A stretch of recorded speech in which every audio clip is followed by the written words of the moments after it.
dying. I believe I have a good idea why, so that means I get to shift everything fucking over. I love my life when this happens. Oh God! Hi Nana.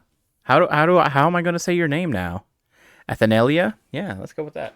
Alright, well, I gotta switch some things around. Wait, bitrate is going down. Bitrate is doing fine. How are you doing? You caught me before I even started the game. That is super cool. Thank you very much. Whew. So, today is the day that we're gonna play some great Ace Attorney. I've been waiting for this game for years, man. To actually have it over here in the States is like a fever dream. Also, don't mind my completely ratchet stream setup. I'm still like getting it all built up from like the past, I want to say 6 years, and I still haven't finished anything. I'm super lazy. So, haha. You just get to deal with game screen. Nothing. Nothing else. Alright, so. Let us begin. Let's dive straight into the world of the great Ace Attorney, going back to Victorian London. Oh man. Even my stream gets oh god. Even my stream gets notifications when I go live in your Discord. Wow. I figure out how to set that up. I'm too stupid to figure that out. Not right now. So we're playing Ace Attorney to make us feel smart. I also have to find a good spot to put the chat box. But thank you for dropping by. There will be a lot of crappy voice acting from me, I think, because usually that's how the Ace Attorney games work. I essentially have to read out most of the dialogue. Select adventure special contents options. Always options first. That was a text box transparency, huh?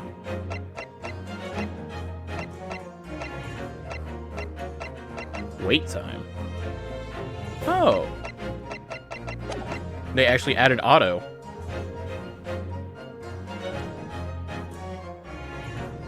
Oh. Some accolades will not be available to you if you use story mode? Huh? Screw that. Ooh. Alright, we're doing the first one.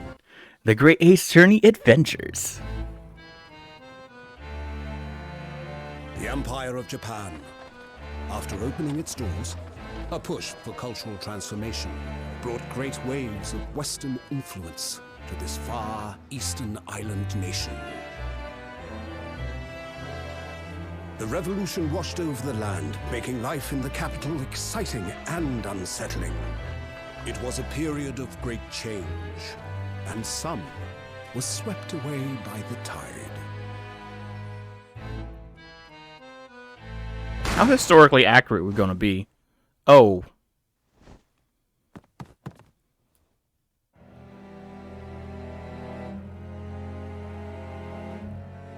But for one man, the turbulence of that era was just the beginning of an extraordinary story.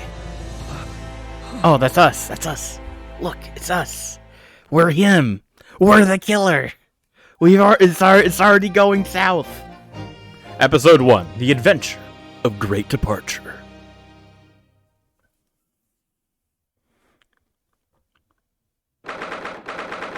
November, 8:43 a.m. Supreme Court of Judaker? I can't read that. Judacature. There we go. Got it. Defendant's Antechamber 5. I still can't believe it. I still can't believe this is happening. How can it be that just beyond the doors to this quiet little chamber is the highest court in Japan, waiting to decide my fate?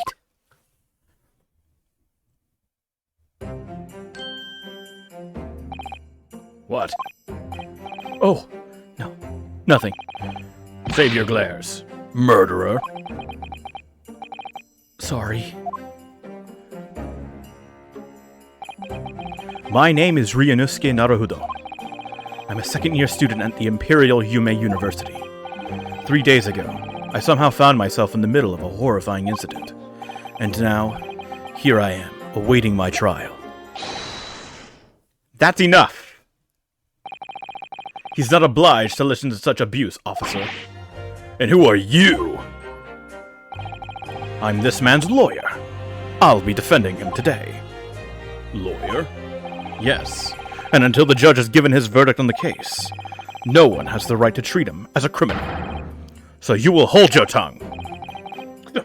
Technicalities. Look at you. You haven't even graduated yet. And yet, I seem to know better than you how a court officer should behave. Right, Ryunosuke? Oh, yes, of course! Sorry! Excuse me if I'm a little loud. Something happened to my mic.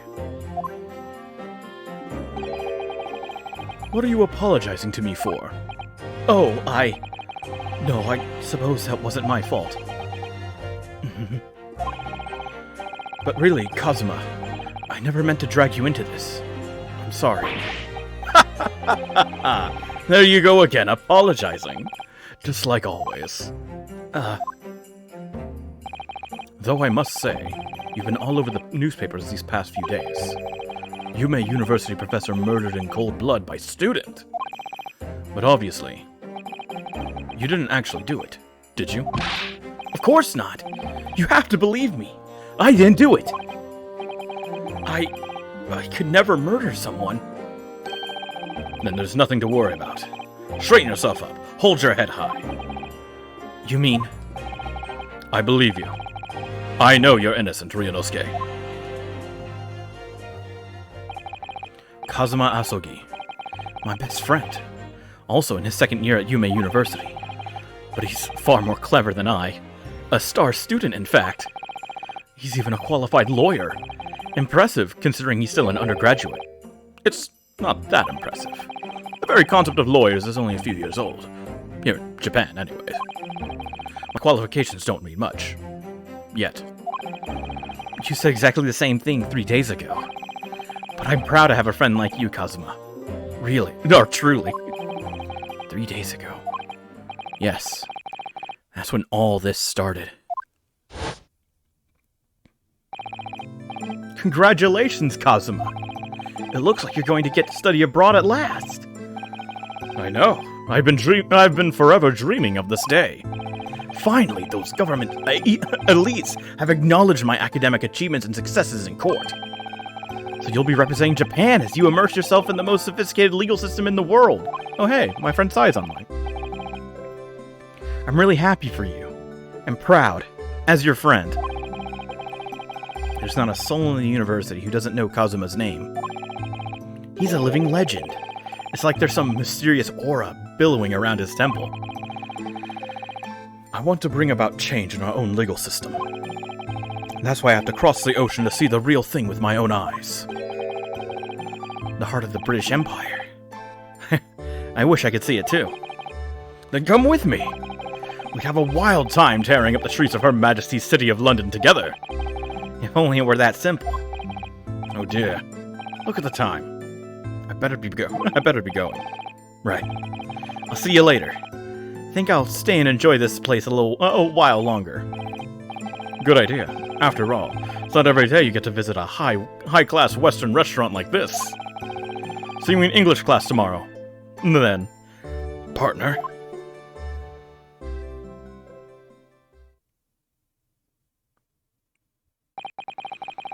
It was straight after that. That's when it happened.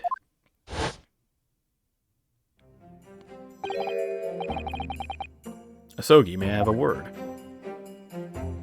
Oh. Professor, I didn't know you were coming. Well, this case has personal significance to me. But never mind that for now. Asogi, you should go immediately to the judge's chambers. To His Excellency's chambers. Why? He was looking for you before. You advocating for the defense in this trial was a sudden decision. It seems there may be some confusion about procedures today as a result. Who is this man? I feel as though I've seen him at university before. I see. I'll go at once then. I shall accompany you. Alright then, Ryunosuke. I'll see you in the courtroom. Yes. Thanks, Kazuma.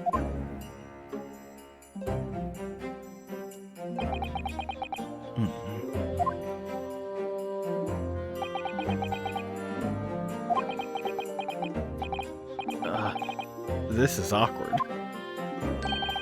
If I may. Yes, sorry! You must be the defendant. Ryunosuke Naruhodo, I believe. Yes, that's right. My name is Yujin Mikotoba. Mikotoba? I'll say it right one day. I'm a professor of forensic science at Yume University. Ah, Professor Mikotoba. Yeah, I'm saying it wrong. I feel like I'm saying it wrong. I've heard that name from Kazuma before. As I recall, he's been pushing to get the government to agree to Kazuma studying abroad. Asogi has told me about you. You and he are best friends, I understand. As such, I feel you should know. Know what? Well, as you've no doubt heard, Asogi has been granted permission to go and study in Great Britain. However, if he should fail to defend you in today's trial, I'm afraid that permission will be revoked and never granted again. What?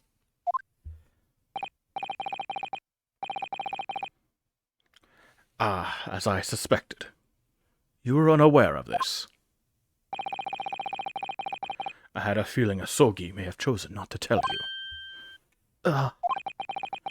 He's agreed to defend me, knowing that if he fails, his dreams will be shattered?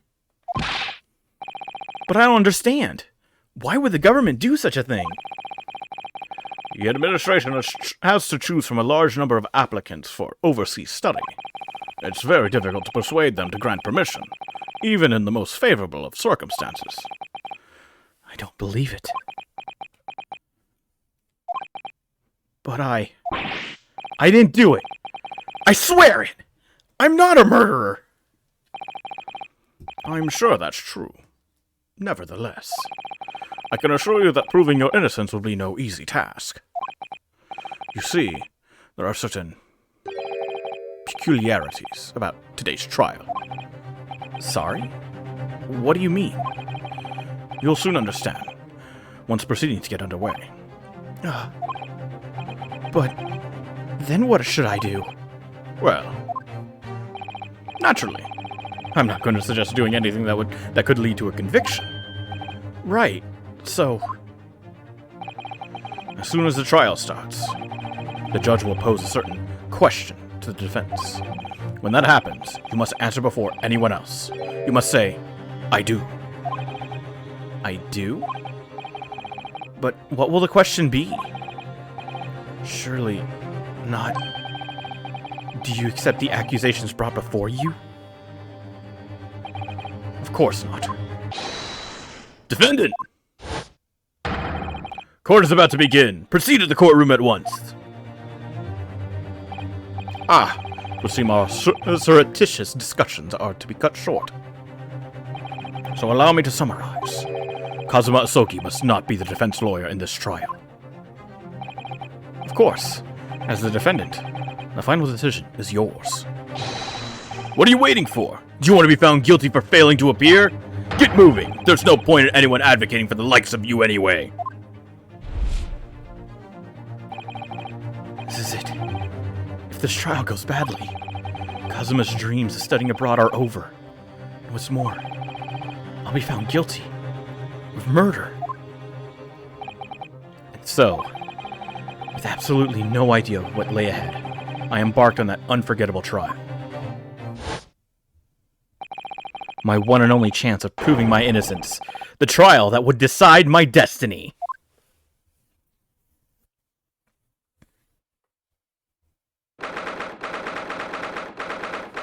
9 a.m. Supreme Court of Judicature. Courtroom 2. So this is a courtroom.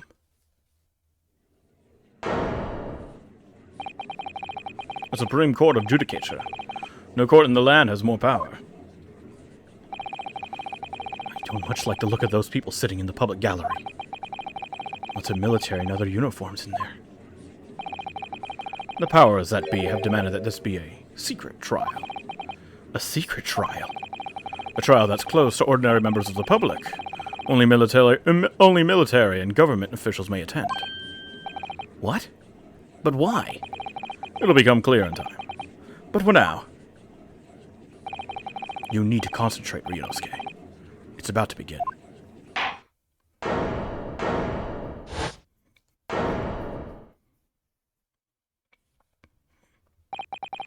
The court will now hear the trial of Ryunosuke Naruto. The prosecution is ready, Your Excellency. As is the defense. Before we begin, there is one point of order I would like to confirm. Yesterday evening, the defense made a last-minute request for a change of advocate. That's correct, Your Excellency. I made the request myself. Normal procedure is for the defendant's advocacy to be decided 2 days prior to trial. As this is an unusual circumstance, I am obliged to ask for final confirmation now. Who advocates for the defendant in this trial? This is it. This must be the question. Who's going to defend me?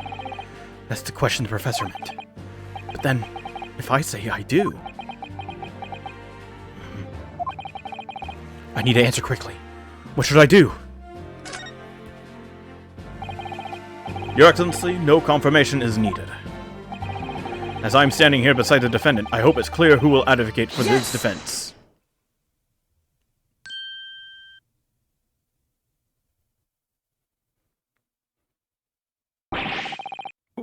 What is the meaning of this unruly outburst? I would like to inform the court that I, Ryunosuke Naruto, will be defending myself! You'll be... What? What are you playing at, Ryunosuke? Professor Mikotoba told me everything just now before the trial. He did what? He said that your dreams of studying abroad would be dashed if you were to lose. How sad. It means you don't have faith in me. You think I won't be able to get you off? No, it's not that, really. It's just that, well, on the off chance that things don't go well for me, I couldn't bear to be the reason that you... Yes. I knew that's how you'd feel. Which is exactly why I decided not to tell you. Professor Mikotoba shouldn't have stuck his nose in. Very well. The court hereby recognizes the defendant's desire to advocate for himself in today's trial. Well, well. Does the accursed admit defeat already? Renouncing his own counsel? Really? Objection! Make no mistake, counsel. This merely shows that the defendant's innocence is so apparent, he's confident he can speak for himself. Isn't that so, Naruto-san? Huh? Oh, yes, exactly! Exactly what I wasn't thinking. I'm not confident at all. In fact, my mind's a complete blank. I realize you're in charge now, but still, why not look so bewildered? Well, for a mere university student to be brought before the Supreme Court. You must have perpetrated the most heinous crime indeed. As you're no doubt aware, this is the Supreme Court of Judicature in Japan. Accordingly, the very highest standards of conduct are expected of all present. Do I make myself clear, Defendant Naruto?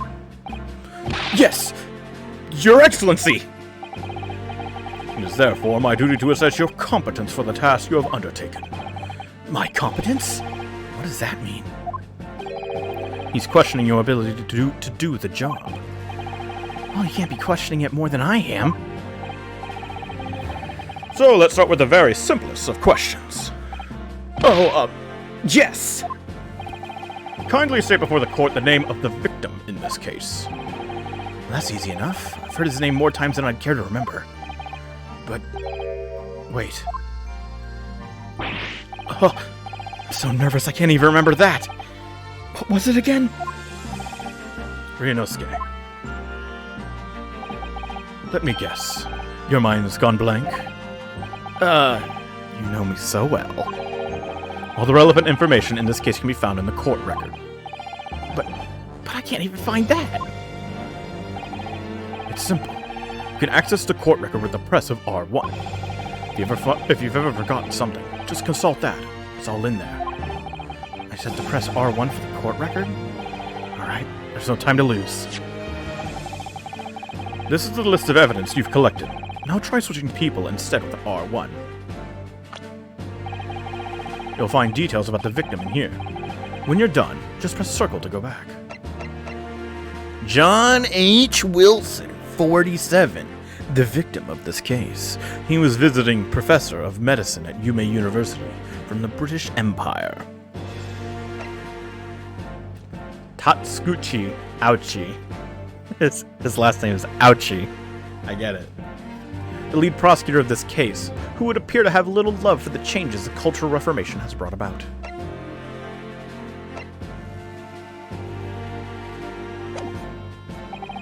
So remember, everything to do with the current case can be found in the court record. Now, you better not keep His Excellency waiting any longer. Go on. Find the victim in the people section of the court record and press triangle to present. Try it now. Yes! The victim's name was Dr. John H. Wilson. Well, at least you can remember the name of an esteemed member of your own university. Dr. Wilson was a visiting professor from England, invited to Yume University 3 years ago. Indeed. Which is the reason why this case has such profound implications. The British Empire is at present our country's most valuable foreign ally. And as most of you will be aware, we have just signed a new treaty together after lengthy negotiations. There can't be anyone who hasn't heard of the Anglo-Japanese Treaty of Friendship and Navigation. Yes. Nobody can have missed the Treaty of Friendship. Those that break the Treaty of Friendship shall be punished with death. And yet, despite these delicate circumstances, the blood of an Englishman has been spilt on our soil. You two are both undergraduates at the Imperial Yume University, are you not? Murdering a professor from the very institution that provides your education. Have you no honor? But I didn't do it. This case is coming under great scrutiny from all of our allies on the other side of the world.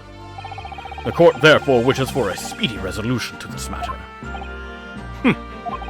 In other words, our feeble government is scared of upsetting England's policymakers. And you're a convenient and expendable scapegoat to blame for this crime. So that's why this trial has these unusual peculiarities, is it? Exactly. Our government needs to convict someone as quickly as possible. All because the victim was an Englishman. Yes, Dr. Wilson was an Englishman. But nationalities and treaties won't make any difference for me here. The fact is, I was there at the scene of the crime. Oh dear, look at the time. I better be going. Alright, I'll see you later. Think I'll stay and enjoy this place a little longer. Good idea. After all, it's not every day you get to visit a high-class Western restaurant like this. See you in English class tomorrow then, partner. The British Empire. Wow, it's incredible to think. Wait. I've seen that man at university. I'm sure he's a visiting professor from Great Britain. I don't know his name, but still. I should go and say hello. So I went over to the professor's table. and introduce myself to Dr. Wilson. Now then, let me pose my next question to you, Defendant Naruhodo. Yes, Your Excellency. How did this professor of medicine, Dr. John H. Wilson, lose his life? State before the court the cause of death. Duh. Post-mortem report, death occurred a little after 2 p.m. and was caused by loss of blood from a gunshot to the chest. The bullet did not pass through the victim's body. Wait. University collar pin. Proof that I'm a student at the Imperial Yume University. I always wear it on the collar of my uniform jacket. Understandable. The cause of death. Well, obviously that was... Ryunosuke. Remember that in court, every assertion must be backed up by evidence. By evidence? But how? Find the piece of evidence that shows the professor's cause of death and select to present. Do it now! Yes! Well... According to this document, the victim suffered a hemorrhagic death to gunshot trauma. Learn to read, you imbecile. That's the post-mortem report, I take it. Sorry, yes, that's right. The, post-mortem report. In the West, a doctor dissects corpses to identify the cause of death in an autopsy. But here in Japan, a police officer merely inspects the body and draws conclusions that way. Oh, I see. As long as I'm not going to be tested on any of this later. This is a so-called photographic print of the scene of the crime. You can clearly discern scorch marks around the bullet hole produced by the powder explosion. In other words, we should assume that the victim was shot at close range. Thank you, counsel. The court will accept this modern scientific evidence into the record. Photograph of the victim. He was shot from the front in the chest and subsequently died. So that's a photographic print. Well, that's something I've never seen before. It's clearly superior to a drawing. The detail is incredible. Very well. I am satisfied with your answers. Let us start the trial. Oh, praise the sun. Certainly, Your Excellency. So without further ado, in order to better apprise the court with the facts of the case, the prosecution hereby calls its first witness, who was there at the scene of the crime when it happened. This is it then. I think I may have worked out what the professor had in mind. The professor? You mean Dr. Mikitoba? Yes, clearly. You're the defense lawyer today, not me. But that doesn't mean... Well, I can still act as your assistant. Ah, of course. When he was speaking with me before, he simply said, Kazuma Asogi must not be the defense lawyer in this trial. Did I say Kazumi? Kazuma. He really has been sticking his oar in, hasn't he? Maybe, but any help you can give me would be greatly appreciated, Kazuma. Well, my first piece of advice is, rein in that crazy look of bewilderment and control the cold sweats. Only if you rein in that crazy headband and control the cold stares first.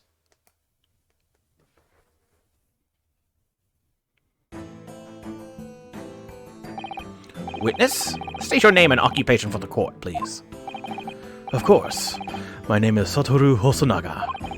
I am the head waiter at a Western-style restaurant called Le Carnaval.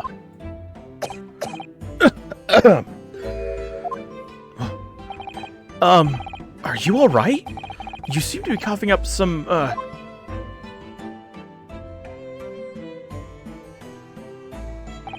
It's a regular occurrence. It really doesn't bother me. Well, it really should. As everyone knows, the capital's southeastern quarter was developed for foreign travelers some years ago. It's become a very fashionable district now, full of hotels to accommodate overseas guests. This grim crime occurred in one of the district's so-called restaurants, an Occidental Eatery, 3 days ago. Understood. Hosonaga-san, will you kindly tell the court everything you can about the incident? At once, sir. And no petty interjections from the aspiring lawyer boy, please. Oh, Perspiring? Maybe, but aspiring? It was just after 2 p.m. on the day in question. We have few diners at that time of day. The lunchtime rush was over, and there were only 3 tables still occupied. That fits in with my memory of it, too. There was hardly anyone in the place. It was when I was in the kitchen, putting away crockery and cutlery. A gunshot rang out, so I hurried out to the dining area to see what had happened. I found the victim, an English gentleman, slumped in his chair. Standing immediately beside him, gun in hand, was the accused university student. Yes! Hold on! Let me just clarify something here. Well, I did pick up a gun that I found lying on the floor beside the professor. I didn't shoot him. Objection! I believe I asked you to refrain from petty interjections. The court wishes to listen to the witness's report of what he saw, you amateur. But... The next time you interrupt an inappropriate time, you will be penalized, Defendant Naruhodo. Don't worry, Inosuke. You'll have your chance to fight back. For now, we must just quietly listen to the witness. If I may confirm one point, waiter. Standing beside the victim with a gun in his hand was the same person we see here in court today? Yes, without question. I see. And apart from the accused, was there anyone else standing beside the victim? No. There was no one else around the table but the deceased Englishman and the university student. Huh? Wait, what did you say? There was no one else around that table? What's the matter, Ryunosuke? That's just not right. When I went over to Dr. Wilson to say hello, there was a woman sitting opposite him at his table. Really? And that's not something the waiter could have missed. I've been warned about interjecting. But still, what should I do? Interject! Yes! Just a moment, please. Dr. Wilson wasn't alone that day. I'm sure of it. There was a lady sitting with him at the same table. Dear me, dear me! What are we going to do with you? With your blatant disregard for court proceedings, I'm beginning to wonder if you're not a fraud. Could it be that the accused, this mere student, is not a real lawyer at all? But I'm sure of what I saw. Osanaga-san, is there any chance you're mistaken? Perhaps your memory of events is hazy. No. The deceased gentleman came to dine alone. I don't believe it. I actually have a rough plan of the restaurant as it was that day. Please, have a look if you'd like to. Let me see. Ah, a sketch of the establishment's layout drawn by yourself, I presume. That's right. I'm afraid I used the back of my business card. It was a turbulent situation. However, as you can see, the gentleman in question was seated alone. Well, you're clearly a very conscientious waiter. Thank you, sir. The court will take this plan and add it to the court record as evidence. Oh, well. Is there a problem? Hand the plan to the court officer at once. Of course. Here you are. What was that about? He's been completely calm and collected until now.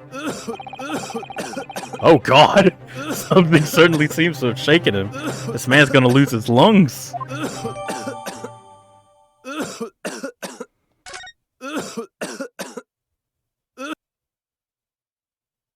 Ugh. So, the court has now heard a precis of the case. Yes, at the moment the gunshot was heard in the restaurant. The only person in close proximity to the victim was the defendant on trial today. Examine. Oh, there's a magnifying glass?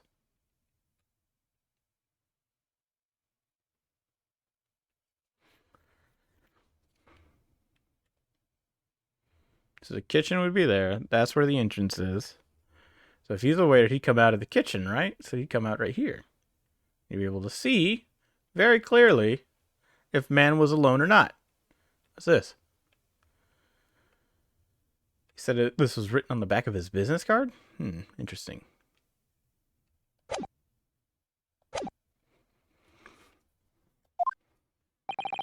It would seem we are looking at a black and white case here. Oh. Defendant Naruhodo. Yes, Your Excellency. If you admit your guilt at this stage, the court is willing to look mercifully upon you. In other words, you may have some small reprieve in terms of your inevitable punishment. I called this waiter as an unsworn witness in order to explain the details of the case to the court. But I must warn the defense if you are determined to pursue matters further in this trial. The prosecution has decisive evidence from sworn witnesses who were present at the scene of the crime.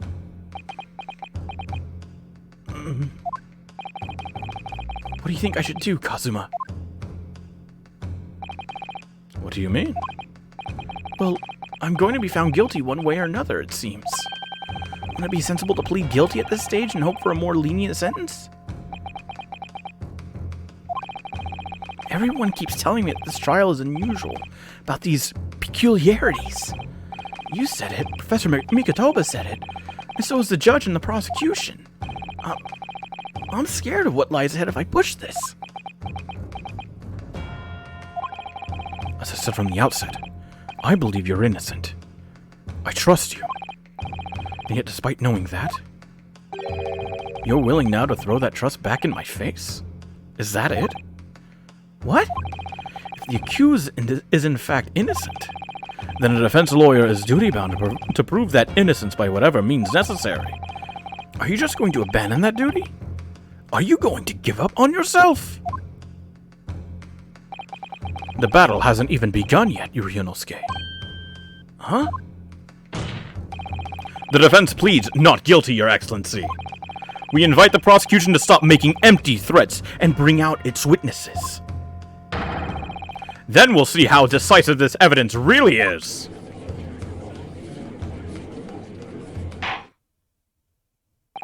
Indeed. Prosecution ouchie. Okay, ouchie. Please continue with proceedings. Well, you were warned. The young can be so reckless.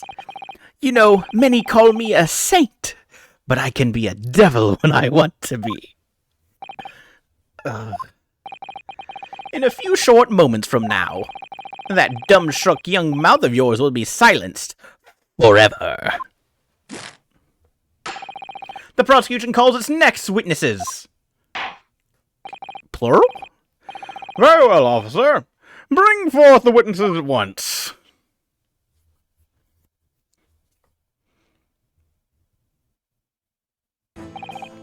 Witnesses, kindly state your names and occupations for the court. Not all at once, though. I wouldn't be able to read all that all at once. Yes, sir! The great Nippon! No, fuck. Nippon Imperial Army Sergeant Yasunosa, reporting for duty, sir. Myself, I find employ as a purveyor of fine articles of antiquity from the efflorescence of our nation, Nippon, and conduct my trade from Rasute, there we go. A humble premises in the 2nd District, Kyoryo Korekuta, at your service. An antique dealer and a soldier. What an unusual pairing. Both of these gentlemen were present at the restaurant on the day in question. They must be diners at the other table that the waiter mentioned. Myself, I habitually take tea of the most expensive aroma at the establishment in question. Always post-noon, and not infrequently converse with interested parties regarding the curios with which I make my business. I can't understand a word that old man is saying. He's an antique dealer. It sounds like he's a regular at Le Carnaval. La Carnaval. He seeks out potential customers who may have an interest in antiques and tries to sell his wares to them. Ah! He obviously targets La Carnaval because it's a high-class restaurant with rich clientele. Right. I see. Although, to be honest, that sergeant looks more like he'd be a seller rather than a buyer. Now, you both witnessed the precise moment of his atrocious incident. Of this most atrocious incident. Is that correct? Affirmative! The enemy unit was seen attacking the foreigner in what can only be described as an act of war, sir! It was that black uniform rogue infantryman over there who unloaded his firearm, sir! This man's as impossible to understand as the other. But I'm almost sure I heard a strange noise during that last thing he said. So, this is the decisive evidence the prosecution was threatening. The soldier is claiming that he actually saw the precise moment you shot the victim dead. Yes. Well, are you starting to feel uncomfortable? If I'm honest, I was feeling comfortable from the start. Now, the court will hear your formal testimony, please. You will state everything you saw at the precise moment that the incident occurred. Yes, sir! Standing by, ready to report, sir. What the fuck was that noise? Oh, he has a baby on his back. Unsavory memories of a most acerbic afternoon. Witness testimony. What the witnesses saw. I was ingesting a regulation beefsteak at the restaurant while having a tactical discussion with the old man. Myself, I was extolling the virtues of a particularly fine golden curio to the military gentleman. At that precise moment, a firearm was discharged. I observed the enemy's actions with my own eyes. The black uniformed varsity cadet fired on the English civilian, and from the back, the cowardly little weasel. I was on my hands and knees investigating the whereabouts of my mysteriously absconded precious curio. Well, so you, Sergeant Nosa, actually witnessed the vital moment? You saw the split second when the defendant fired the weapon at the victim. Yes, sir! Affirmative, sir! That wicked university cadet, sir! The cruel and unforgivable enemy! What times we live in when an English gentleman may be assailed in the broad light of day. But this is ridiculous! I didn't shoot anyone! Is that really true, Ryunosuke? Yes! All I did was pick up the gun that I saw lying on the floor. After I said hello to Dr. Wilson, I went back to my table and sat drinking some coffee. Then, when I'd finished, I got up from my seat to leave the restaurant. When I noticed an English-made gun next to the chair where the professor was sitting.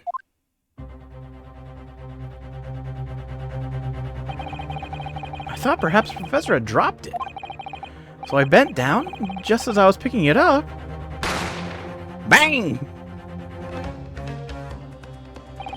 Well, if that's the truth, there was obviously a criminal on the scene somewhere.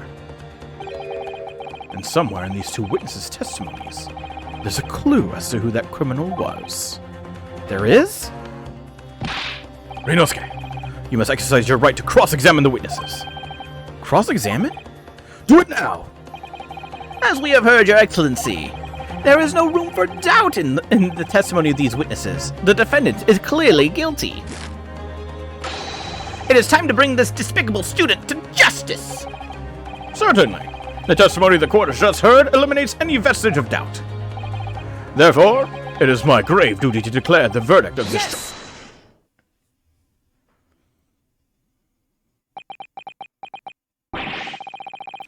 What in the name of the Emperor is the meaning of this outburst? I mean, the defense demands its right to a cross-examination.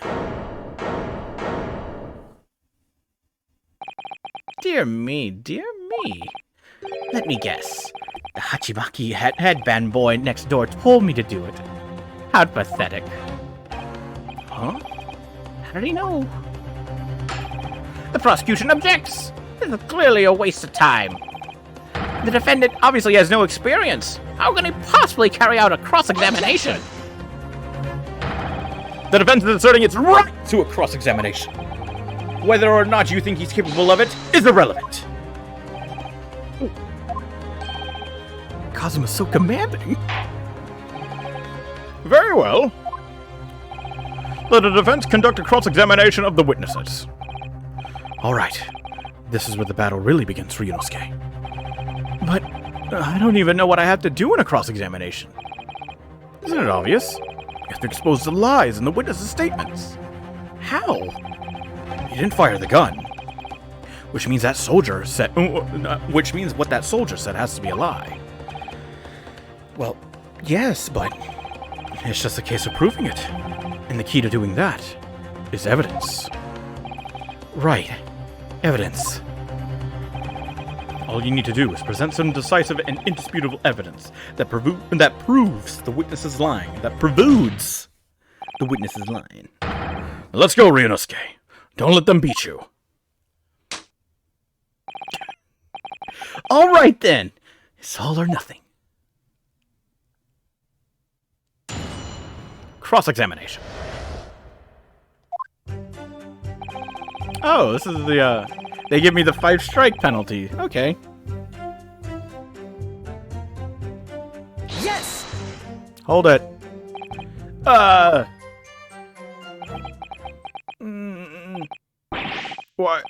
aren't you saying anything? Is this some new interrogation technique? I hadn't actually thought of what I wanted to ask. Just ask about anything that catches your attention. Anything that bothers you.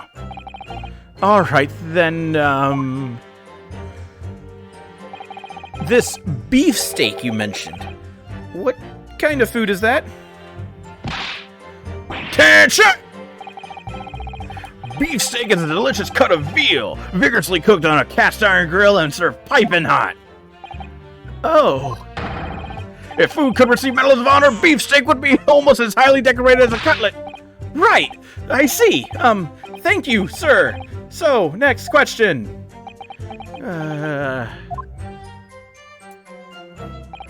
This cutlet you mentioned. What kind of food is that? Ooh, Martin. Ah!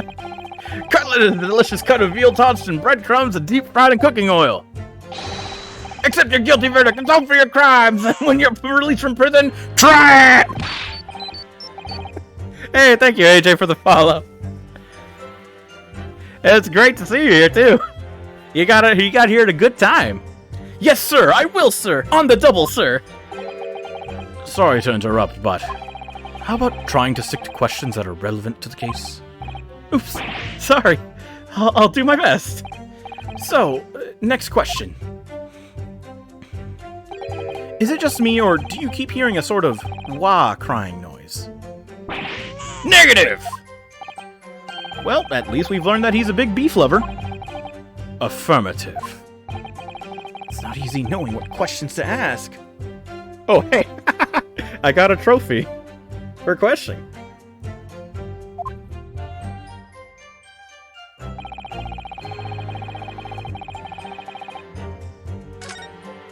Now, that precise moment firearm was discharged, observe the enemy's action with my own eyes! Yes! Tell me more! So, you're saying that you actually saw me at that time? Affirmative! I saw you! Laughing, cackling like a madman as you trained the barrel of your gun on the English civilian. But that's impossible! I only... Allow me to confirm just one point, please. What's that, Private? Thinking carefully about the statement you just made, it seems to me that it must have been just after you heard the gunshot that you looked over to the victim's table.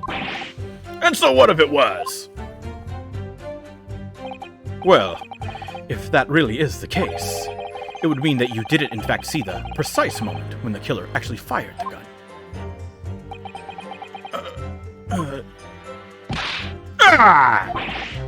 And double My sixth sense. Sorry? My sixth sense of danger.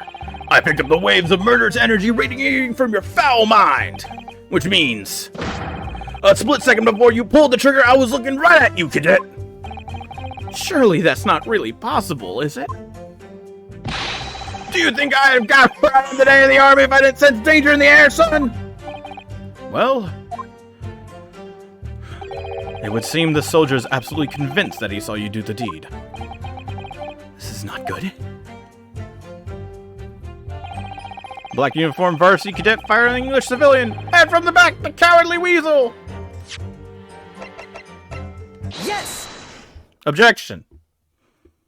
Fucking says yes.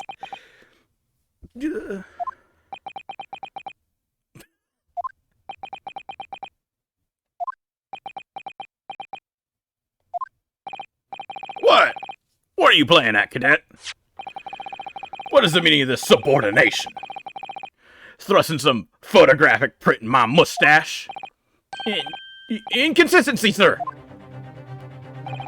I mean, yes! There's a clear inconsistency here. What nonsense! What can this print possibly tell us that we don't already know? Well, obviously, that, I know what I want to say, but the words just won't come out of my mouth. I think this proves beyond any doubt, Your Excellency, that there is no place for an amateur student here in this grand courtroom. So frustrating. Oh, please. Surely this doesn't require an explanation. It couldn't be more plain. To spell it out would be an insult to the court. Kazuma, what? What are you talking about?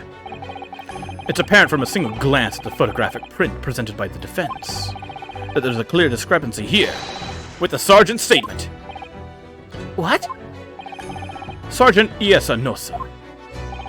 Yes, sir. What, sir? The statement you just made was this. The black uniform varsity cadet fired on the English civilian, and from the back, the cowardly little weasel. Yes, sir. Affirmative, sir. I witnessed the crime with my own military-grade eyes, sir. Yes! But no! That just can't be! Why not, cadet? Because...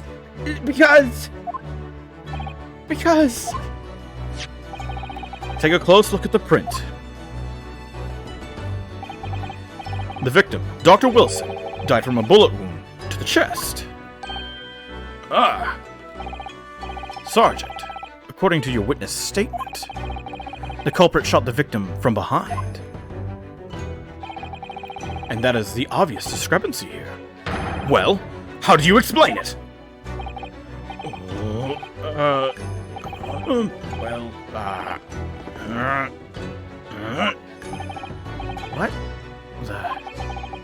What was that? Something just popped up from behind his back, but he pushed it down again. Certainly, there is a clear discrepancy with the facts here. Would you not agree, Sergeant Nosa? Yes, sir. At this juncture, that would appear to be indisputable. Until the moment I heard the firearm discharge, my eyes were firmly fixed on the delicious La Carnival steak, sir! What? The last testimony the court heard has proven one thing beyond all reasonable doubt. This witness, Sergeant Iesa Nosa, did not see the defendant firing a gun at all. That's absurd. I think the conclusion we must draw is simple. There is no place for an amateur prosecutor here in this grand courtroom.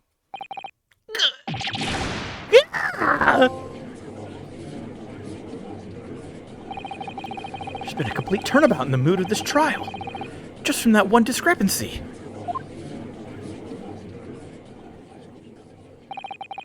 So this is what being an ace attorney is all about. But I definitely saw him. That university cadet there, he is pointing the firearm directly at the victim's back. Yes! But I never fired the gun. All I did was pick it up off the floor. And you, old man, you didn't see the moment of the victim was shot either? Myself? I have already been quite clear. The gunshot interested me not. I was far too busy on the floor. Too busy on the floor? Sorry, what were you doing? Hunting for treasure. Treasure? Indeed, the Hoya Koban, my prize coin! On each occasion when I visit that restaurant, it is my habitude to place in my bosom pocket a particular trinket of interest from my shot Rasuse. There. In the hope of meeting a rich diner who might like to buy it from you? On the day under scrutiny, I was to the military man that I proffered my Hoya treasure. Believe that he would purchase such a rare find. I did not, but I was presented with little alternative. And then, after averting my eyes for the briefest of moments, it was there no more. It simply vanished. The Koban vanished? Hunting around under the table I was, in case mayhap it had fallen there. And then it happened. You heard the gunshot, you mean? Indeed I did, but I heeded it not, for I was concerned only with finding my absconded Hoya treasure. Nothing could distract me. Out of interest, did you find the coin in the end? No. I see. That lamentable day, the precious Hoya Koban was lost to me. No doubt some unscrupulous scoundrel pocketed the prize coin for himself. As I am sure everyone present is aware, this case demands a swift and decisive resolution. Our government has promised to send a full report to Great Britain by telegraph this very afternoon. Nevertheless, the witness testimony the court has just heard was inconclusive, no matter how subservient our government feels it must be to the British. It would be unforgivable to deliver a verdict on this trial right now. What is your position, Prosecutor Ouchie? Worry not, Your Excellency. The defendant may have fled a tiger at the front gate, but he will find a wolf at the back. Oh. My witnesses have further testimony to make. Explain.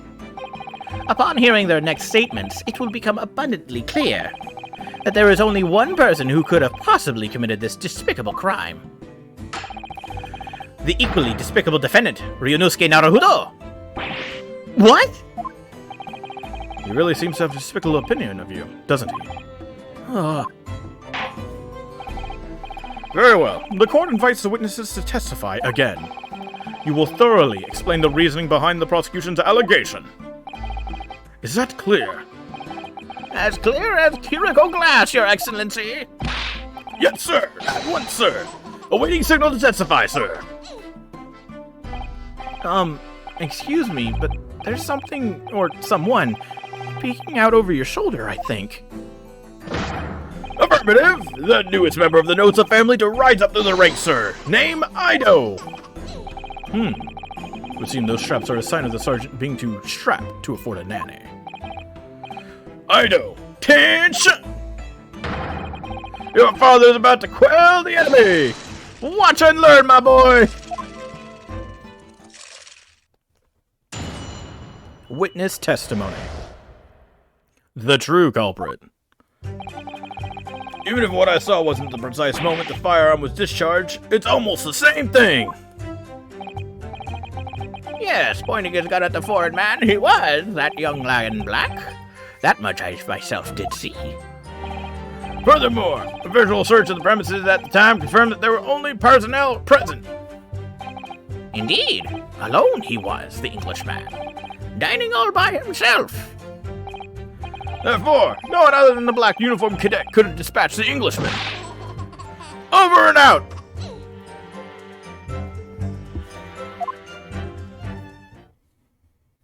Let's see if raising the volume does the majesty. Oh shit. Wait, that's nonsense. The victim, Dr. Wilson, wasn't alone at all. Please, enough of these outbursts already.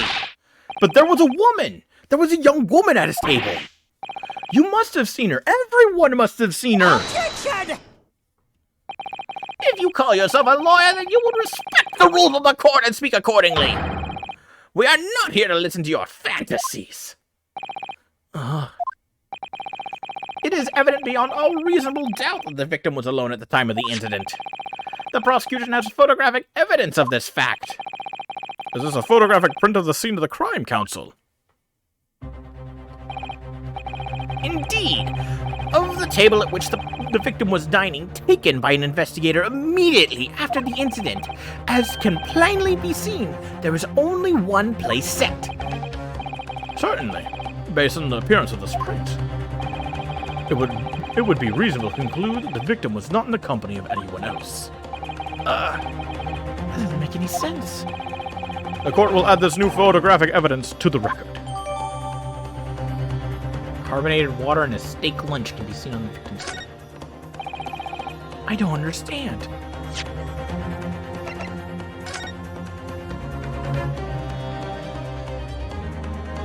Huh. Carbonated water. Listen, guys, it's not wine.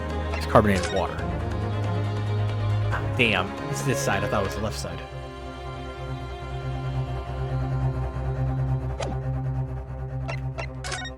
I can't see this side.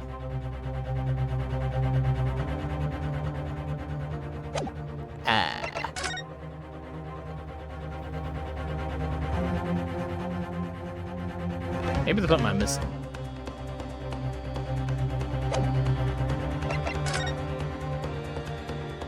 Maybe that's the point. Oh well. Let's continue on. We'll find out in the future. What's going on here? It's just not possible that nobody else saw that woman. The waiter before us said the same thing. He maintains that Dr. Wilson came to the restaurant alone as well. That's not true. I saw her. I swear that I saw a woman with him.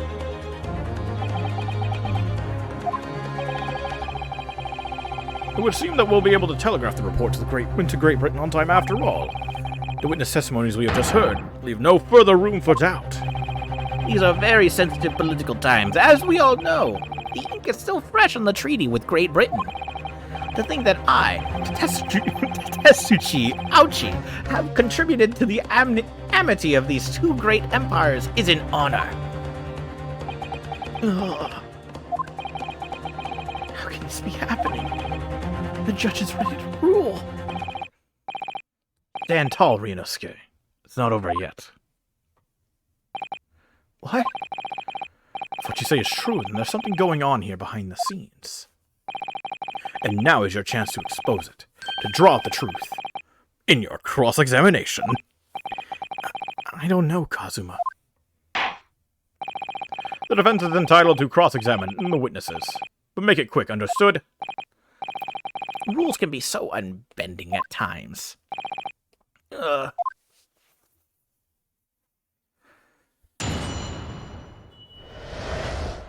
The true culprit.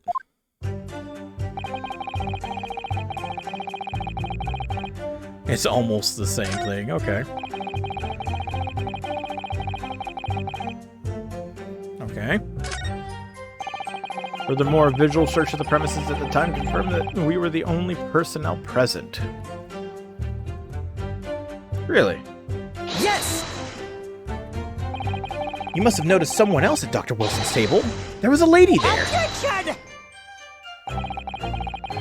Have you been... As you have been at pains to point out time and again, I feel like I'm growing a callus in my ear. And yet, no one else appears to have caught even a glimpse of this woman. Why there been more people dining there at the time? Someone else would have noticed her. Fortunately, it was already past 2 p.m. when it happened. A quiet time between lunch and dinner in any restaurant. No, of course the place was almost empty. It's what you'd expect. Certainly. 2 p.m. is neither here nor there in terms of a time to eat.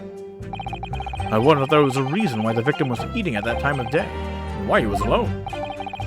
Yes, Your Excellency, there was indeed a reason. There was? This was found in the victim's jacket pocket. What is that, counsel? It is a medical report card, Your Excellency. It would seem that the victim had an appointment at a clinic prior to visiting the restaurant. Hota Clinic. Yes, there would appear to be an entry for that date in question. 19th November, noon to past 1 p.m. The very day of the incident. So the victim went for a late lunch following his appointment. The explanation couldn't be more simple. The prosecution felt no need to submit this evidence before, as it really has no bearing on the case. I wonder. What do you think, Ryunosuke? Well, it is hard to see how it could be related, really. Remember, you can request for it to be entered into the court record as evidence if you think it could be useful. Absolutely. Yes! If I may, I'd like to ask for that medical record report card to be submitted as evidence, Your Excellency. On what grounds? Uh, The court has already heard conclusive witness testimony. Additional evidence would be extraneous. Not to mention that the victim's movements prior to his arrival at the restaurant are of no concern. Whether or not they have concern is up to us to decide. We have a right to explore all possible avenues. I beg your pardon. You have no authority to refuse a perfectly valid request for the submission of evidence. Very well. The court will grant the defense's request. Youngsters these days are forever asserting their rights. It's a most disturbing trend. Officer, kindly add the victim's medical report card to the court record. Sweet. What we need right now is new clues. We have to explore things from every possible angle, even if they don't seem relevant at first.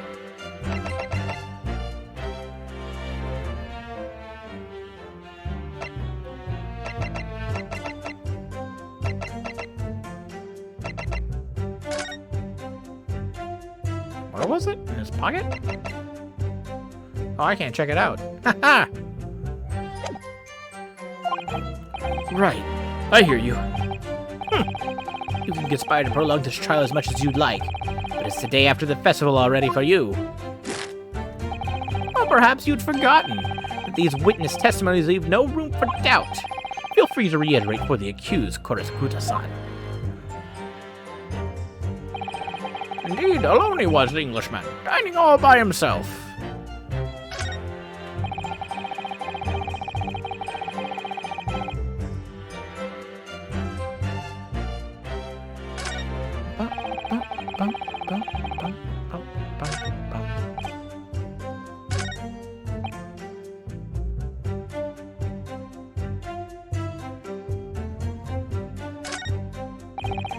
Am I missing something?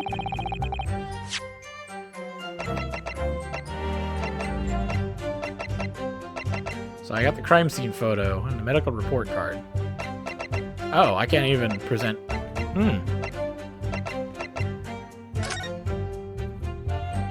Oh. That was a single bullet fired at close range, fatal hemorrhage. From vectoral ballistic trauma, no exit wound. Bullet did not pass through the body. Let's see.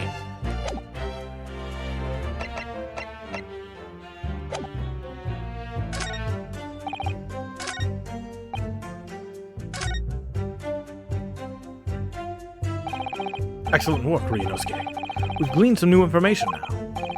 Well, yes, but I don't feel like it changes much.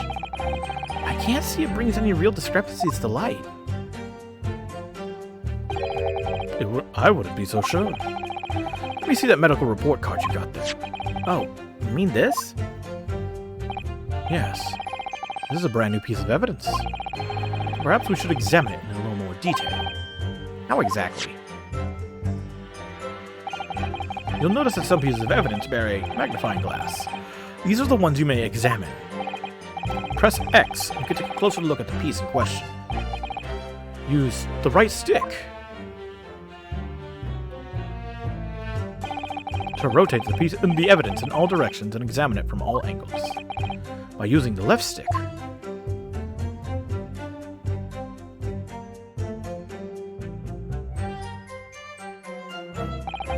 you can move the crosshairs around to hunt for clues that may have been missed before. If the crosshairs start to pulsate, press X to investigate further. So, partner, I think you should take a closer look at this medical report card. See if there isn't something new to be learned by examining it in more detail. Uh-oh. Oh, wait.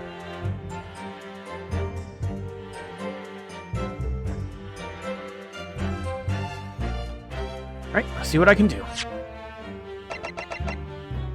I can't check it yet. I need to use the right stick, left stick, and X to inspect any areas of the evidence that look suspicious. Oh, I am forced. What's this?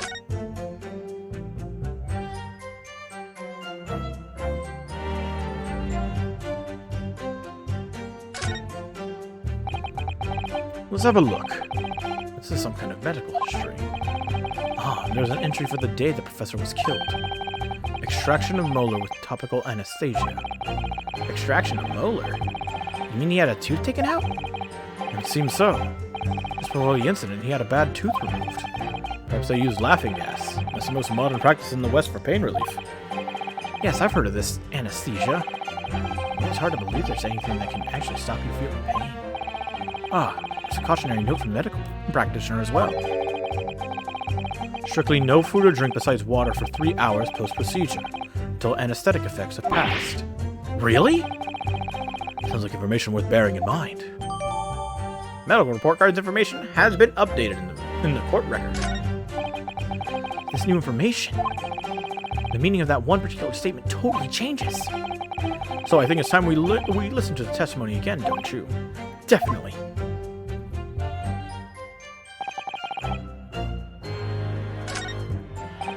Bum, bum, ba-dum, ba-dum.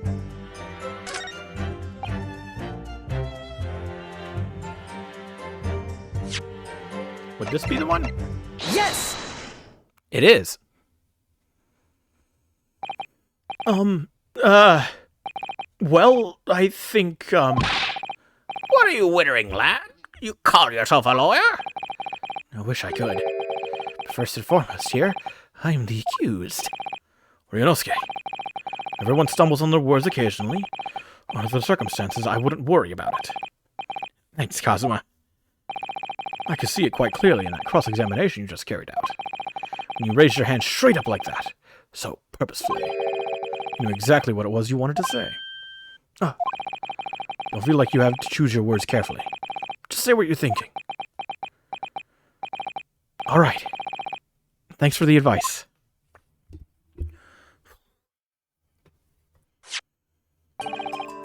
Kurakuta-san, this is a medical report card belonging to the victim. Ah, I see. And I don't see. What of it, boy? Comparing what is written on this report card with your witness statement. Something clearly doesn't add up. Dear me, dear me! Have you forgotten my words so soon, you amateur? Sorry, what? You are not to interrupt court proceedings with your amateurish drivel. But Let's see if I can explain in words you might understand. It was after 2 p.m. in the afternoon when the victim was murdered at the restaurant. Whatever he may or may not have done before that time is completely irrelevant. But that's, Remember, Ryunosuke, you don't have to use clever language or fancy words. Just make your point. Your Excellency, I believe we're finished here. There is surely no need to prolong this trial further. The witness testimonies the court has heard have been clear and concise. This medical report card has no bearing on the matter at all, for the simple reason that there is no one else besides this pale-faced pupil who could possibly... This medical report card has nothing to do with the case? Do you really believe that? What? That outburst half petrified me, boy. Of course I believe it. How could it possibly be relevant? Perhaps because Hoda Clinic, which issued the report card, is a dental clinic. A dental clinic? Is that supposed to mean something to me? Perhaps if I told you that the victim had just had a tooth extracted? Oh, watch this now. And furthermore, if I told you that as a result the victim had been forbidden from eating. Just what are you trying to say, Cadet? He had orders not to eat? So what? It's all written up in here. No food or drink other than water for 3 hours post-procedure while anesthesia wears off. What? No, that can't. Kurakuta-san, What, boy? What? as you just heard, when he was killed, sometime shortly after 2 p.m., the victim couldn't have been eating anything at all. No.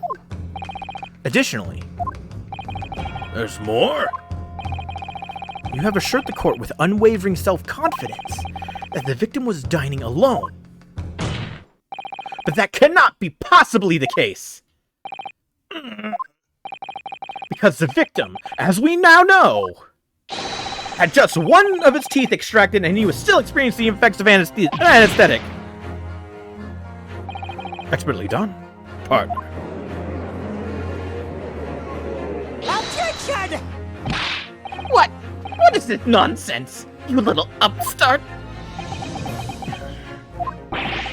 These are baseless accusations. Just look at the photographic evidence. You can clearly see the plate of food at the victim's table. Use your head.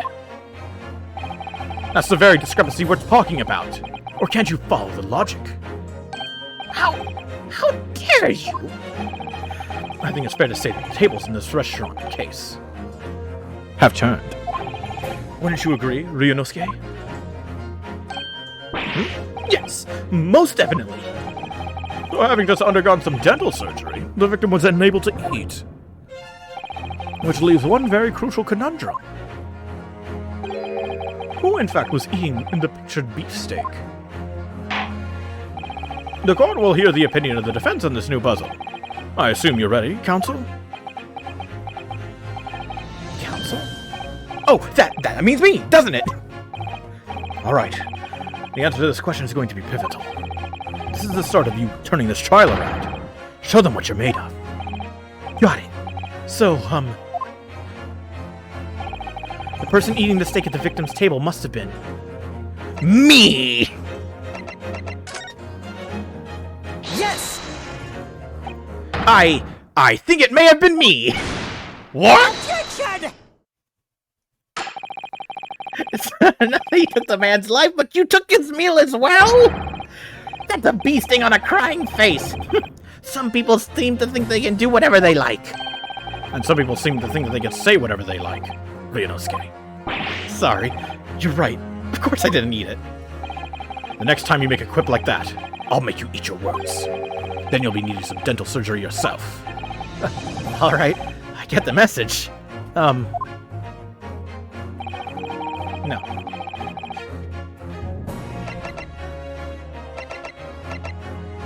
The two witnesses. No, they were busy. Obviously, it can only have been someone who was sitting at the professor's table. Objection! You will not let this go, will you? There was no such person. There was, because I saw her! When the incident occurred, we know that the victim couldn't have been eating anything. Yet we have evidence of a half-eaten steak on his table. Therefore, the only logical conclusion is that there was somebody else there eating it. We have strong evidence to support our assertion. It's clear that these witness testimonies are unreliable. If the court decides to push through a ruling at this stage, we will lodge for a formal complaint with the Ministry of Justice and pursue a fair retrial, relentlessly. Kazuma? Are you insane? You would take on the government? Don't worry, counsel. I have no issue with you. What do you mean? I have issue with them, the two witnesses in the stand. What? What are you talking about? We have demonstrated with evidence that the victim was not alone. So, if it now turns out that the two of you deliberately lied when giving your testimonies, obviously, you will be charged with perjury. Perjury? And, since this is a murder trial, He will also be deemed complicit in the killing. Complicit in murder? No!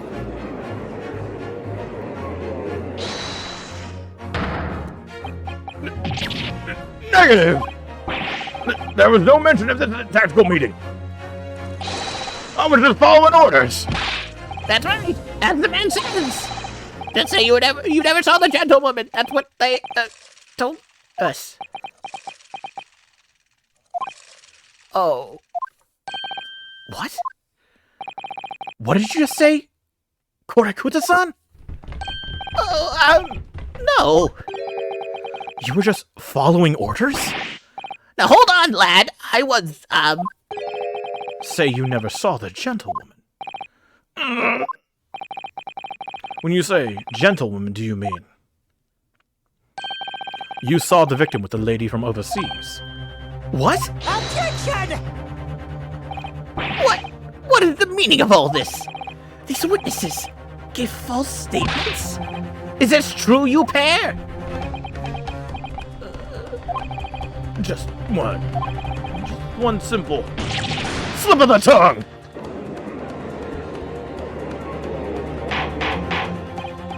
Order! Counsel, explain what is going on here. It is painfully clear now. You tried to prevent these witnesses from telling the truth. Absolutely not! The prosecution knows nothing of this! Then who's behind this? Who tried to make you keep your mouth shut? Well, Classified. So you're prepared to be tried as a conspirator to this murder, are you? You wouldn't. This can't be happening.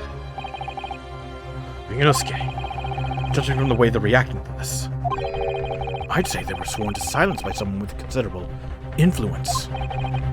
However, I don't believe Aochi had any idea about it. What are you saying? I mean, to wield that kind of influence, there are only a handful of possibilities. It could only have been the government, the military, or the police, I suppose. Well, any ideas who might be behind this? We can affirm who tried to silence these witnesses, then we can continue our pursuit. So we need to name whoever it was that tried to make the witnesses keep their mouths shut. Of course. We'll need evidence before we make any firm accusations. Evidence that proves whoever it was really did wield his or her power here. But how? How can we possibly? Remember how we made progress before? Before? We examined this piece of evidence in more detail and found a new clue as a result. Oh, yes, that's right. Well, that's the only piece of evidence we have, is it? We need to re-examine everything and make sure there's nothing we've missed. There's no time to lose.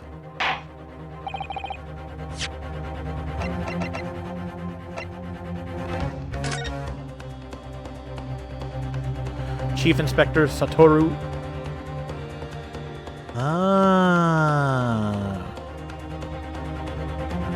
Chief Inspector, huh? Well, that's unexpected. What is?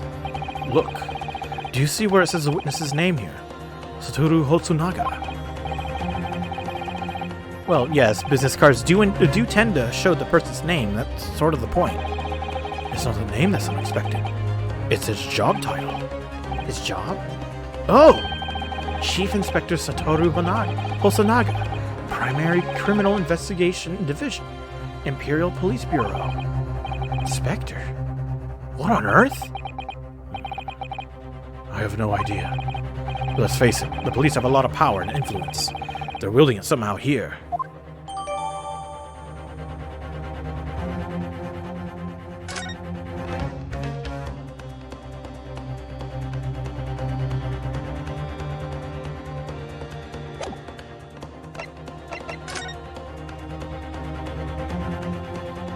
Let's double check every piece of evidence we got.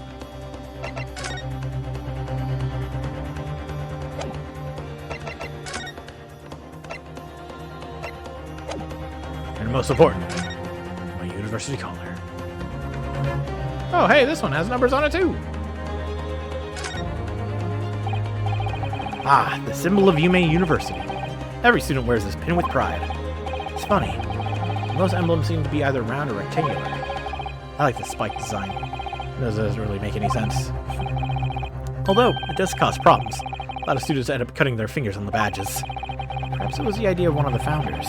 A sharp pin for a sharp mind, or something. I want answers. If it's proven that these witnesses have been manipulated, I assure you the penalty will be severe. Please, wait! Your Excellency, I had no idea about any of this. I swear to every Shinto god. I knew nothing! And what does the defense have to say about all this? Well, Your Excellency. No time to think. I'm just going to have to close my eyes and shout out the first name that comes into my head.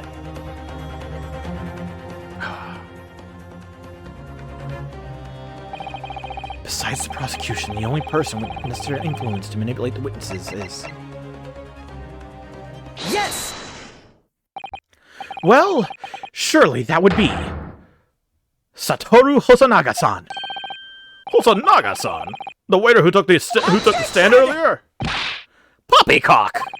What possible reason would the waiter have to make these witnesses give false testimony? Not to mention the fact that even a head waiter could not possibly have that level of influence. For once, I would agree with you. If, that is, the man truly were a waiter. What? If he truly were... Come on, Ryunosuke. Time to hit this court with the truth. The truth about Satoru Hosonaga-san's real identity, as proven by this evidence. They stop again, Marcus. Naku po. That last night is continuous. What's wrong? Stop again. It's not.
Sorry about that, guys. I'm back. Yes! The plan of the restaurant sketched by the man in question? I agree it shows a great deal of attention to detail, but I'm not sure we conclude anything. Sorry, Your Excellency. That's the back of the card. It's the back. The back of the card that's of interest. I beg your pardon? Hold on, wait.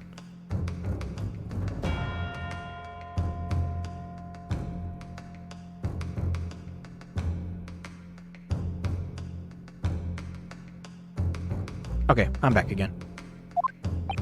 Or perhaps I should have said the front? Yes! It's the front of the back of the card! That's where the telling detail is.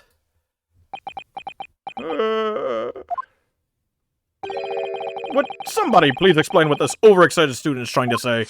Hosonaga-san sketched the plan of the restaurant on the reverse side of his business card. And the front of that business card reveals the man in question's profession. His true profession. The waiter's profession. That's surely...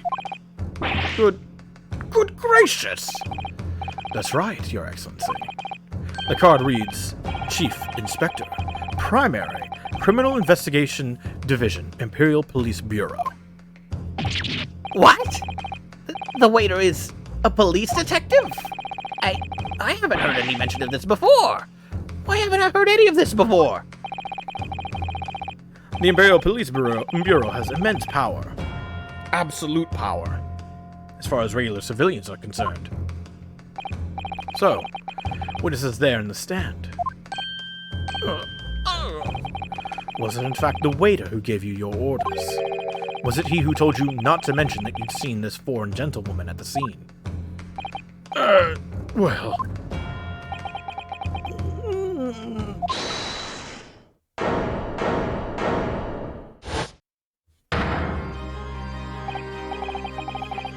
Inspector Hosonaga!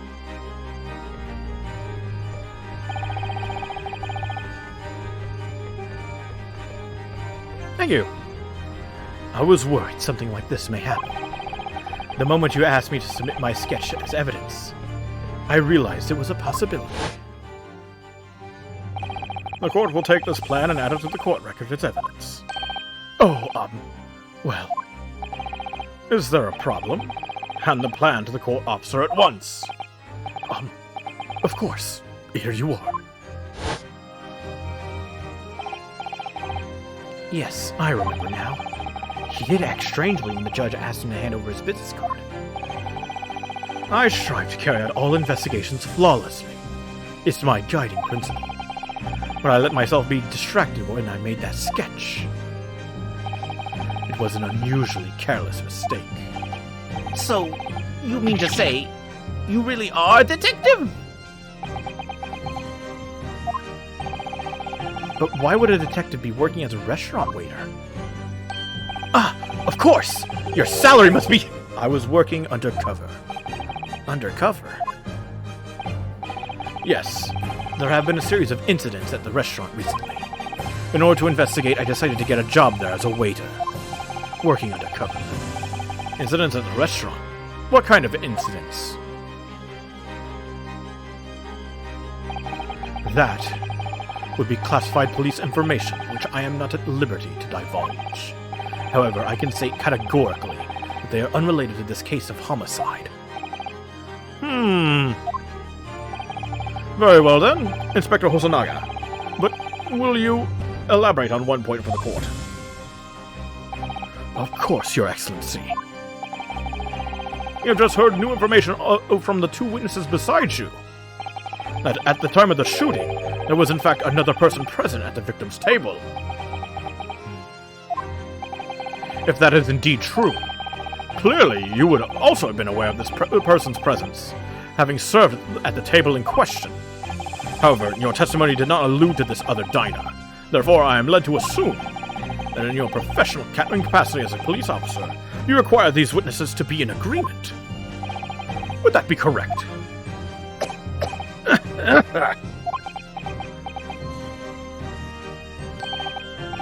Correct, Your Excellency. Unbelievable! As I suspected.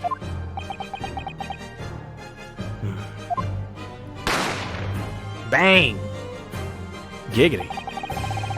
As soon as I heard the gunshot, I ran out of the kitchen to see what had happened. The victim sat slumped in his chair, and beside him, gun in hand, stood the accused student. Sitting opposite the victim at the same table was a young lady, whom I guessed to be an Englishwoman.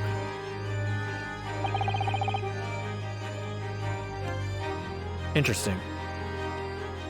So, the truth comes out. I immediately sealed off the restaurant and reported the incident to the Bureau. It was then that I received some special orders. Special orders? You mean to say, remove the Englishwoman from the scene at once? It was made clear that the Englishwoman's presence at the restaurant was to be concealed. Those were my orders. But what if this Englishwoman was the killer? I think it would be in everyone's best interests not to pursue that idea. The Empire views the friendly terms of its relationship with Britain more highly than anything at the moment. An Englishman has been murdered on our soil.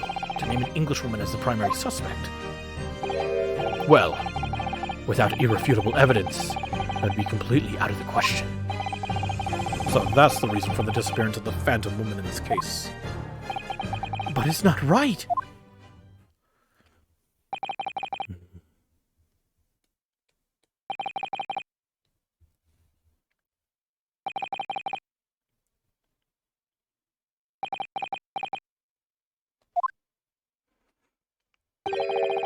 One possibility does spring to mind. What do you mean, Kazuma? Yume University is currently hosting a number of exchange students from Great Britain, and I'm fairly certain that one of them, studying in the medical faculty's research laboratory, is a young English woman. What? You're a shrewd man. I can see why you're the chosen candidate for the overseas study tour. You mean... When I removed the woman from the scene of the crime, I thought it prudent to check her identity first. And the court demands that you name the lady in question at once, Inspector. The English woman sitting at the university professor's table was a certain Miss Giselle Brett. She is indeed a foreign student studying in the research laboratory of Yume University's medical faculty. What is happening here?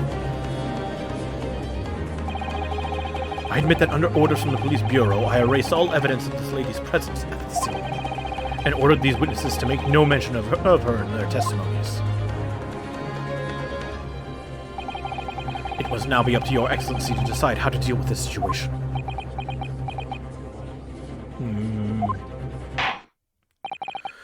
Very well. My thoughts on the matter are as follows. Thus far, the case presented to the court has been underpinned by a particularly critical premise. Namely, that the victim was dining alone.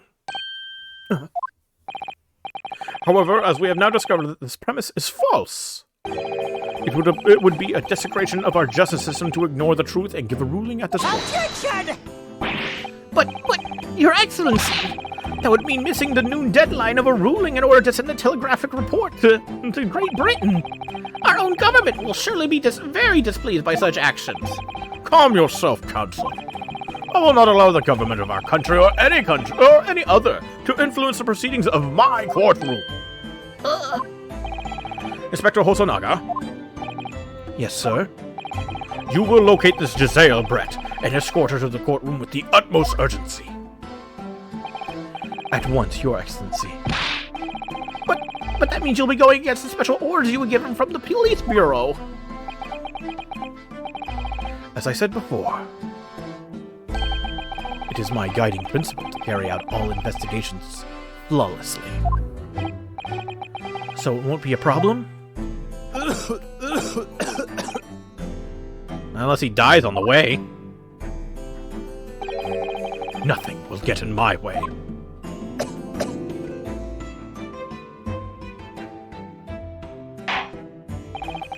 Court will adjourn briefly. The prosecution must call the English student Giselle Brett to the witness stand. Do I make myself clear? Yes. Your Excellency! Good. Then we will have a 30-minute recess before reconvening. Whew, made it first break. First break, guys. Go ahead. Tell me what you think so far. Because this is very, very cookie cutter Ace Attorney right in front of you. This is the norm that I get to deal with. Whatever playing this game. This game series is a lot of fun. Definitely, I would suggest you pick it up. Also, if you're that super interested in this game, I'll make the bold claim and tell you stop watching. Go get this game for yourself. It's a lot of fun. It's currently available for PlayStation 4, Nintendo Switch, and PC. If you have an Xbox, I'm terribly sorry, but you got fucked. You can also go get the Ace Attorney trilogy that's also currently available on those same platforms. PlayStation, PC, and Switch. So you can experience the way the games first originally started from the Game Boy Advance on your cool console or cool computer. But for now, we're going to continue on. We're going to try to finish this trial. Hopefully, before too long.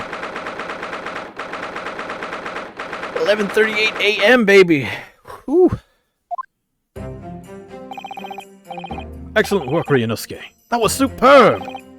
Oh, my heart was in my mouth the entire time. It was almost unbelievable. I mean, looking at you in there. You were drenched in sweat, your eyes popping, your knees knocking, and you were grinding your teeth.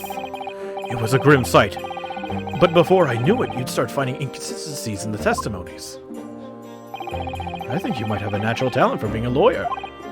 Forget it! It's terrifying! If I get through this, I don't ever want to see inside the inside of a courtroom again! Anyway, it looks like we've exposed your Phantom Lady at last. Miss Giselle Brett, a student from Great Britain, is she? That's what I was trying to tell everyone from the start! Dr. Wilson wasn't alone! There was a young woman with him, like I've been saying all along! Yes, you have, haven't you? I might not be overly confident in the courtroom, but my powers of observation are one thing I am sure of. Yes, I can see that. So, about this young gentlewoman. Thanks to our detective friend, she was hastily escorted away from the scene, it seems. Did you see what happened with that? No, I didn't see anything of it. I was just on my way out of the restaurant myself, then on the floor next to Dr. Wilson's table, I noticed there was a gun lying on the floor. And just after I bent down and picked it up, kerbang! Kerchooty! And the man was dead. I didn't have time to think about where the sound of the gunshot had come from. The waiter ran over to me, looking as white as a sheet, and he bumps me into some sort of small pantry next to the kitchen. Fast thinking by the detective. He apprehended his suspect without a moment's delay. Yes, and because I was shut in the pantry, I have no idea what happened outside in the dining area.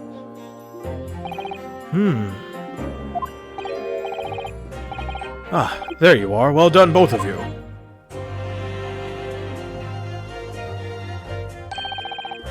Professor Mikotoba. Well, it seems I was right.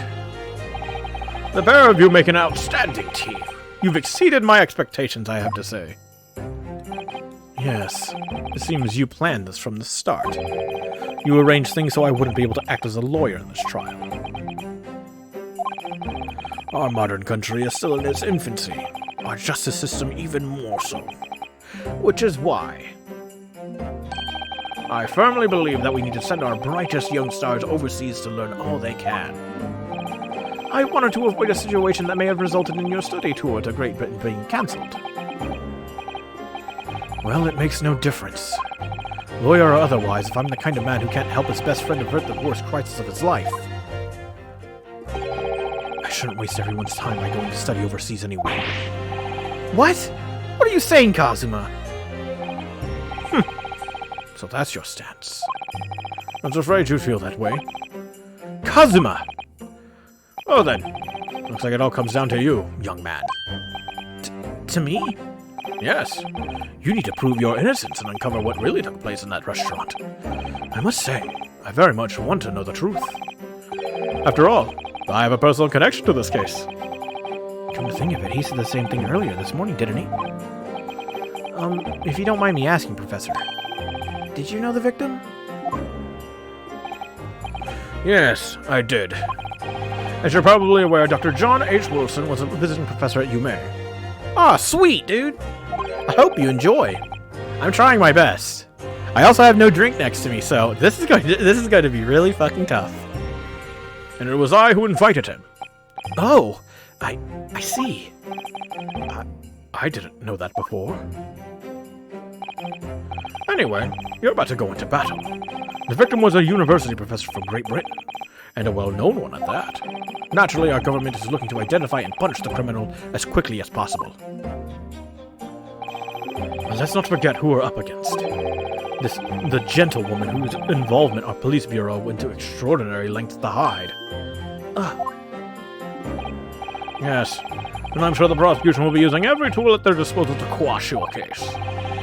I've no doubt that you pair will put up a good fight right to the last. Best of luck! Thank you!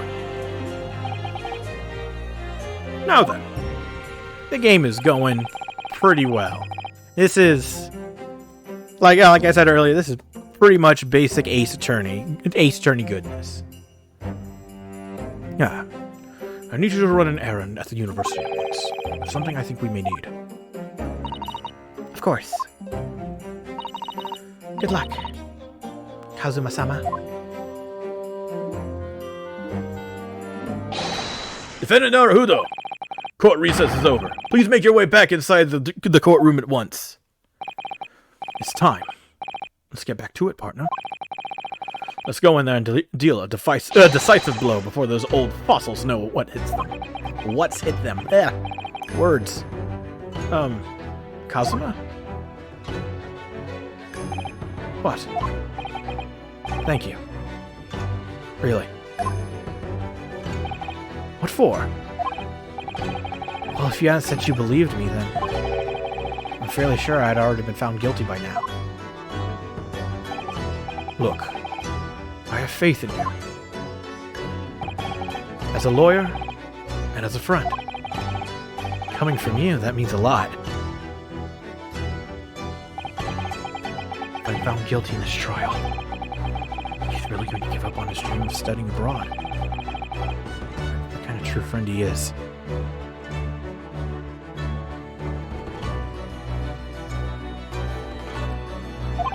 Oh yeah, this is actually a pretty good title to pick up. I don't think it has any like real connection to the Ace Attorney trilogy that has already come out. So yeah, if you want to pick this up, you can feel pretty good in knowing that you won't get spoiled on like anything else from Ace Attorney. Whoever we're up against, we absolutely cannot afford to lose. All right then, I'll save the thank yous for after the trial. You can treat me to one of those sukiyaki meals I like from Yume Cafeteria on University Street. With an extra large portion, of course. Alright, going back into court, baby. Is everybody ready? Get those gears turning. How are we gonna do this? How are we gonna prove it? I've already got a good idea.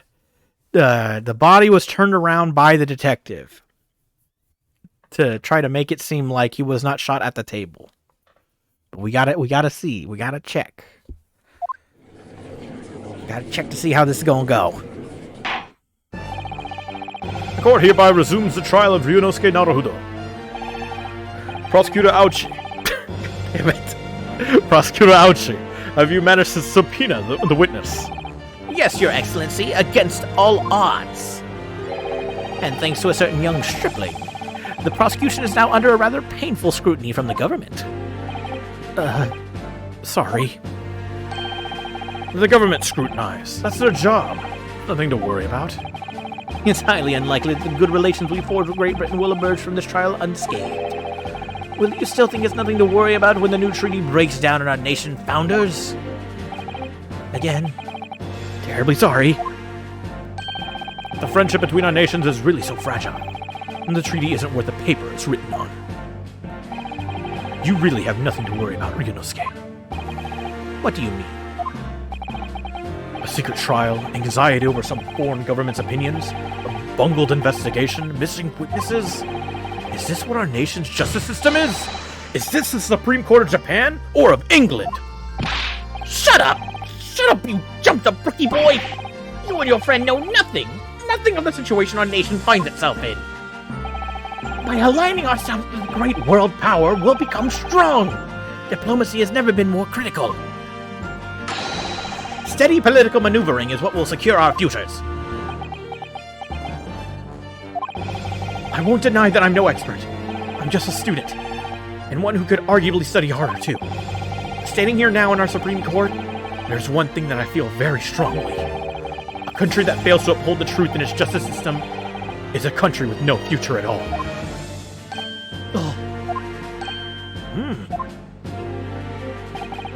Well said, Ryunosuke. Despite the wide-eyed look of terror. You little birds! Thank you, Counsel. This court is the pinnacle of our nation's justice system, and exists solely for the pursuance of justice. With that in mind, this trial will now resume with the next witness taking the stand. The visiting student from Great Britain, Miss Giselle Brett. Yes. Your Excellency! I hope when he comes back he has like this big old red spot in his forehead. Have I thought of voice acting? Yeah, I'm really bad at it. Oh, she has a swan for a hat. Well, what a delight it is to welcome such a fine gentlewoman to Japan, and from such a distant land. Tea! Someone bring English tea! In England, no discussions take place without tea! Is that true? No idea. So, could we possibly trouble you to state your name and occupation for the court? Of course. My name is Satoru Fukunaga. I have been working undercover as the head waiter at Le Carnival, but my true... Yet, we all know about you already. Inspector Hosonaga, where are your manners? In England, it's always ladies first. Is that true? No idea. More importantly, a little earlier today, you said something to me. You said your powers of observation are the one thing you're sure of. Oh, yes, I think I did, didn't I? Yet your description for this amazing sight was simply a woman. Sorry, Ryunosuke, but powers of observation aside, your powers of description are sorely lacking. Guilty. So, dear lady, once again, if we may trouble you for your name and occupation, please.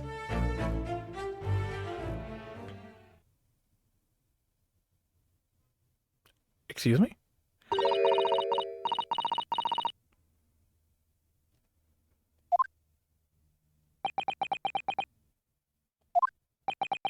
I think she needs a translator. I'm terribly sorry, dear lady, but... What?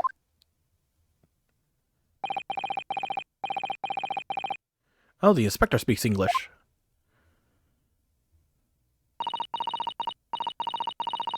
Oh dear. This is going to be troublesome. The lady says her name is Giselle Brett. She comes from London, England. She is a visiting research student, currently enrolled in Yume University's medical faculty. Oh my, what a rare treat to hear the dulcet tones and delightful language of the British people. I'm afraid I don't understand a word you said, but it was as beautiful as a hummingbird's song. As far as I can tell, the detective is translating her words faithfully enough. Yes, I agree. You'll obviously do fine in England, Kazuma. Your English doesn't rally you at all, does it? Nor you. You've clearly been paying attention in your English classes, Ryunosuke. The court thanks the beautiful lady for taking the stand. Now, if we may trouble you to confirm something, Miss Brett. 3 days ago, at a restaurant called Le Carnival, a grim murder took place. The court has been led to believe that you were dining there with the victim, Dr. Wilson, at the time. Is that correct?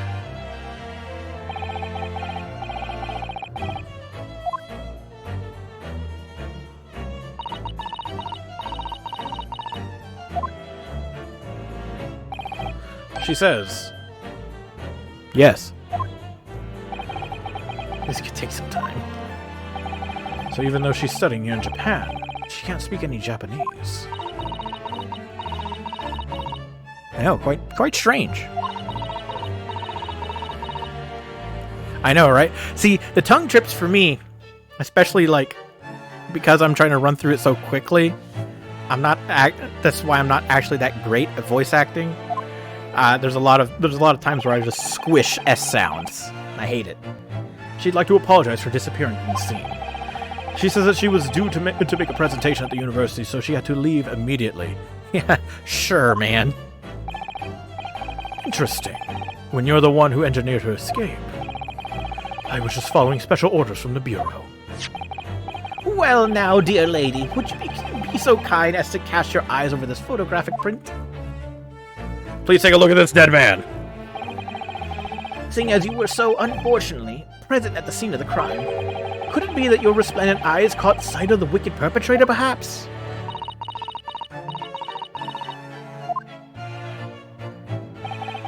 Apparently, it was very frightening. and sorrowful sight. Do you mean to say? Yes, it would appear the lady did witness the crime. The very moment when the accused, standing right there in this courtroom, shot the victim in cold blood.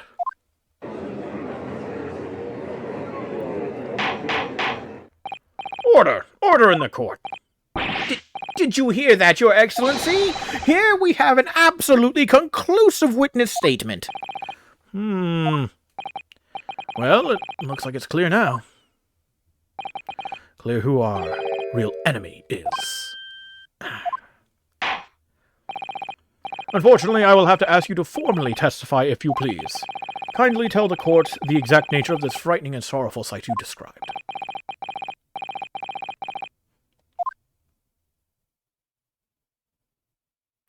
Nods in English. A frightening and sorrowful sight.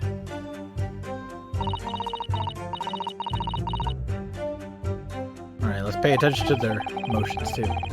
I had arranged to meet for a slightly late luncheon with Dr. Wilson that day. The professor was unable to eat, so I ordered for myself only a beef steak.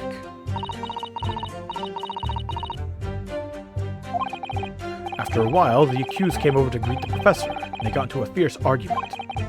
Then, not long afterwards, the accused took the professor's gun and shot him right before my eyes.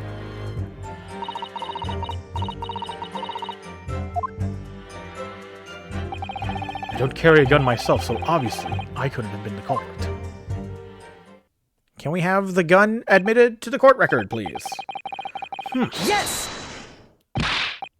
No, I didn't have any kind of argument with the professor at all. Objection! Quiet, you filthy wretch. Look at you, you black-hearted blackguard. Look at the Snow White Angel. I'm sure even a dark-minded scoundrel like you can imagine whose words the court is going to believe. You're still making the same mistakes, Ryunosuke. You mustn't blurt out when you're goaded like that. It's a lesson you need to learn. But he's so annoying. Of course, I was at the scene as well. I took statements from this lady and the two witnesses who testified before and reported back to the Bureau. Why does she have a bird for a fucking hat? It was decided that Miss Brett was not involved, so I let her go. The testimonies of the last two witnesses were completely worthless, however. Well, even so, on the day in question, the lady was wearing the same outfit as she is today. Is she now? As you can see, there is nowhere about her person where she could conceal... Are you fucking kidding me? I would think she could hide a gun almost anywhere in that outfit if she wanted to. Unless and until the precise location where the witness is to have hidden a weapon can be shown, this is moot. The Koban. It's all coming together now. If you can hide a Koban anywhere, and wherever you can hide the Koban, you can hide the gun. There are no pockets in my outfit, I have nowhere to hide a gun. That's the witness is on my Wait, we didn't even ask her. How did she fucking know that we were talking about that shit? That's all it says. Okay.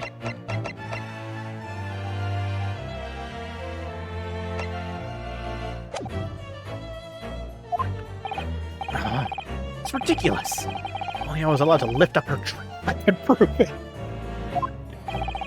Don't think about doing anything rash, Ryunosuke. But I didn't fire the gun I picked up. There must have been another gun there that day. You're right about that, which means this lady was hiding a gun somewhere. Yes, this is what we have to prove now. And to do so, we'll need to pull her testimony apart. Oh. Oh. A shrewd smile? The defense may now cross-examine the witness. Oh, yes, Your Excellency. Right. This other thing that I'm supposed to do.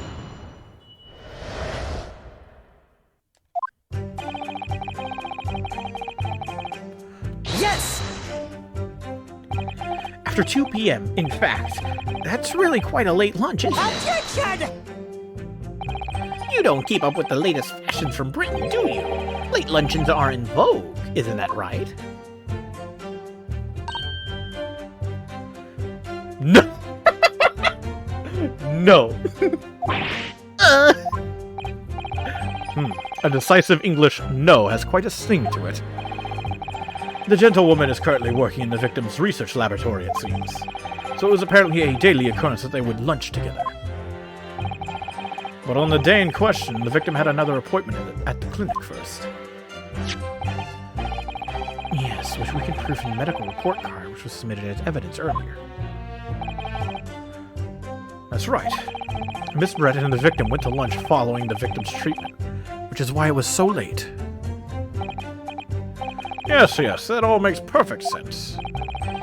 Such wonderful logic. What a shining example of English intelligence this fine gentlewoman is. So you both arrived at the restaurant. What happened next? Professor was unable to eat, so I ordered for myself only a beef steak. He was unable to eat, you say? And that was because he just had a tooth removed at Hoda Clinic, correct? That's right. You're supposed to actually check with the witness before answering. Was Miss Brett aware of that fact? It seems so, yes. She'd heard that the professor was to have some dental treatment. So that would mean that it was you who ate the steak pictured here. Is that right, Miss Brett? That's right, yes. The print you have there shows the table exactly as it was left after the horrifying events. Exactly as it was left.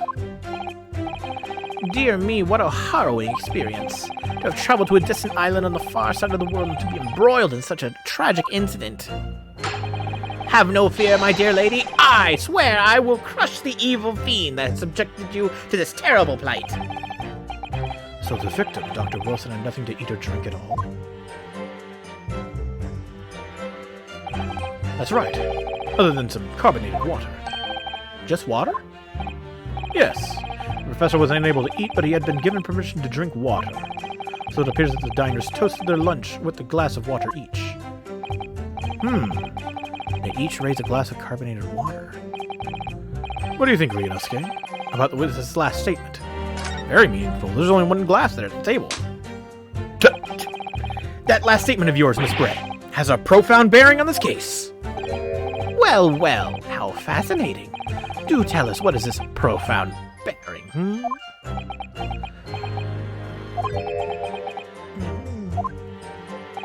The significance of the statement will become apparent when the time is right. The defense calls for the witness's last statement to be formally added to the testimony.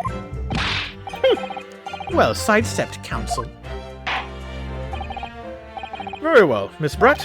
Kindly repeat what you just said to be added to your official testimony. Gladly, she said. That was brilliant, Kazuma. I'm going to remember that one. Which one? The significance will become apparent when the time is right. I can really use that phrase. I'd hope there are more useful tips you're picking up from this experience than that, Ryunosuke.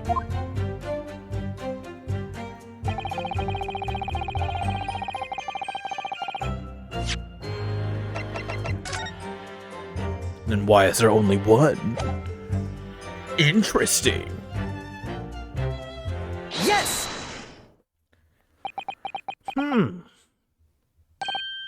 That's it! Let me just confirm something, please. It's to do with this photographic print. Just a short while ago, you spoke of this print showing the victim's table at the crime scene. That it was exactly as it was left.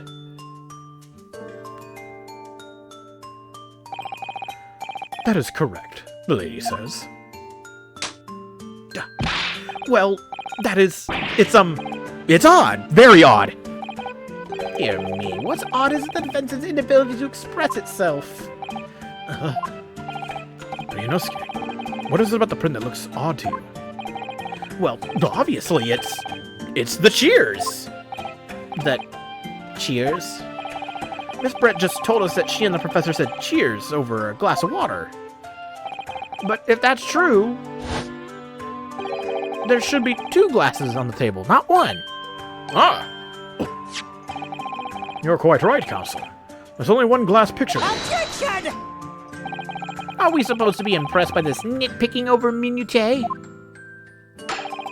What possible difference does the presence or absence of a glass make on the case? Objection!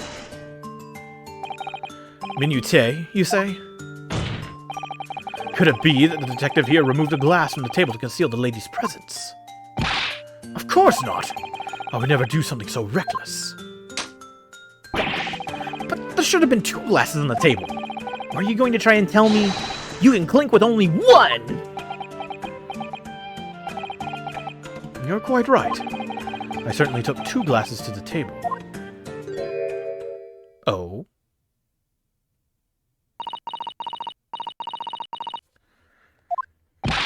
Inspector, what did the lady say? It would seem that Miss Brett who took. It would seem that it was Miss Brett who took the glass from the table. What? It was all so terrifying, everything that happened. I panicked and thought I should try to hide the fact that I'd been there at all, she's saying. That's odd. Why would she say that when we never even asked her about the glass? Weird. It's okay. Good gracious!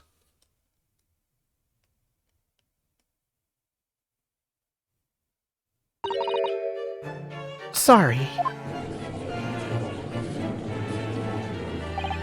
There.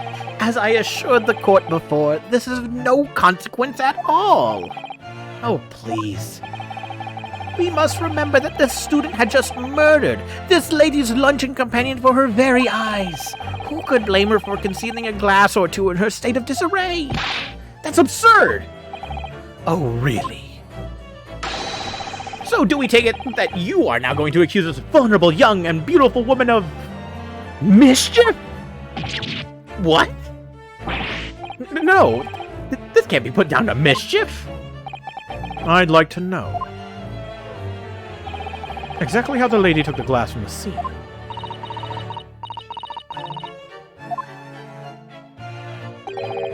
It would seem that she slipped it into a small handbag. A handbag, you say? She was carrying. A handbag, you say? Yes, Your Excellency. A small handheld pouch commonly carried by well-to-do women in England. So the beautiful lady has very graciously explained how and why she removed the glass from the scene now. However, the fact remains that this glass has absolutely no bearing on the case. The student has been trying to confuse the court with logical reasoning, but in the end it comes to nothing. That is generally what I do. I try to use logic. No more pretentious accusations. You have wasted enough time already. Indeed, the lady has offered a satisfactory explanation as to why she removed this glass. I think henceforth we can consider the matter to have no bearing on the case. Counsel for the defense, are you in agreement? No? Well, I don't know, really. If you want to pursue this matter further, you're going to need to show that it has some deeper significance. Yes, you're right. So she took the glass away in her handbag. There's a deeper significance there. It's... Oh, shit! I didn't know that was coming up! If you ask me, it's the fact that she took the glass that has a deeper significance here. Why do you think that? Because it's the property of the restaurant. It's not some harmless act of pilfering. Like taking a bar of soap home from the public baths, is it? You take soap from the public baths? What? No! I mean... that isn't significant here. It's very significant. But this isn't the time or the place. There are more important things to concentrate on now. I think maybe you should reconsider your position too. Sorry. I will. Okay.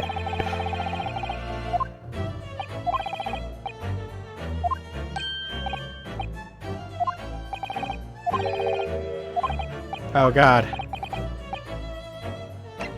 The handbag, obviously. Wait! The lady put the glass in her handbag, you say? Yes, do try to keep up. It's already been explained to the court that all English gentlewomen carry handbags for small items. Let me see. A little while ago, Miss Brett stated the following. There are no pockets in my outfit. I have nowhere to hide a gun.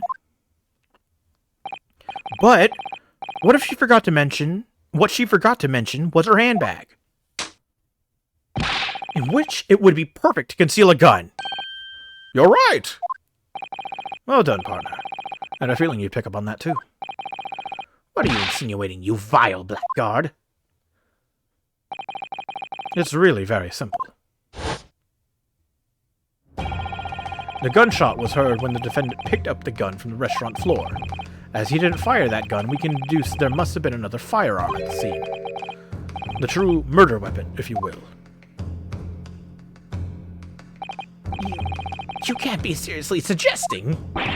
Inspector Hosonaga. Yes. Did you or did you not search Miss Giselle Brett's handbag on the day of the murder? No, sir. I did not. As I thought. In other words, another gun, the one that was actually used to kill the professor, could have been hidden in Miss Brett's handbag. No! Order! Order! Order! What is the meaning of this, Inspector? The meaning of what, Prosecutor Ouchie? Stupid fucking name. Why on earth did you not have the lady open her handbag and show you the contents at the time? Thanks to your bungling incompetence, now she has to endure these uncomfortable accusations. Brilliant work, partner.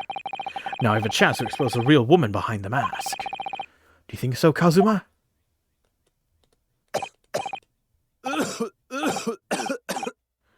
Man's dying. Well, what a sorry situation. Clearly, you have no faith in the police. As I said, I did not search the lady's handbag after the shooting. Simply because... it was unnecessary. Unnecessary in what way? I ought to thank the student lawyer, really. I have a piece of evidence here that I'd completely forgotten about. Ah, yes. Completely forgotten about. This photographic print.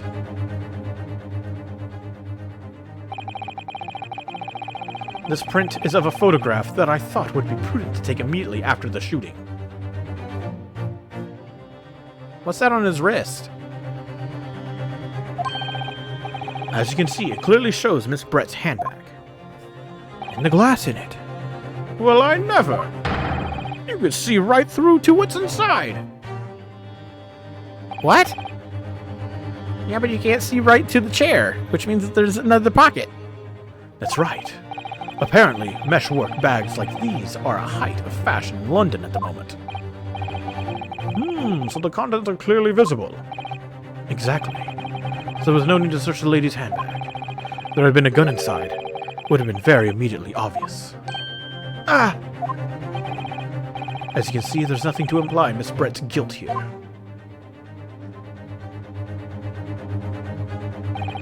Thank you for helping to prove that, Naruhodo-san. My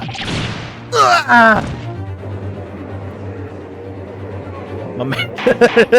That's it. It's back on the wall behind him. Inspector Hosonaga, you will submit that print as evidence at once. Certainly, Your Excellency. The photograph of the handbag has been entered into the court record.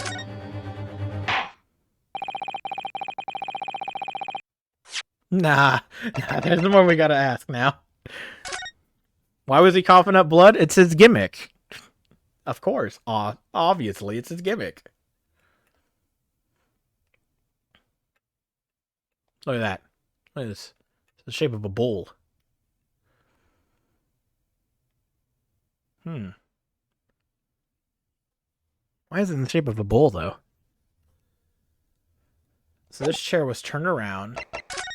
Otherwise, it would be right here, yeah?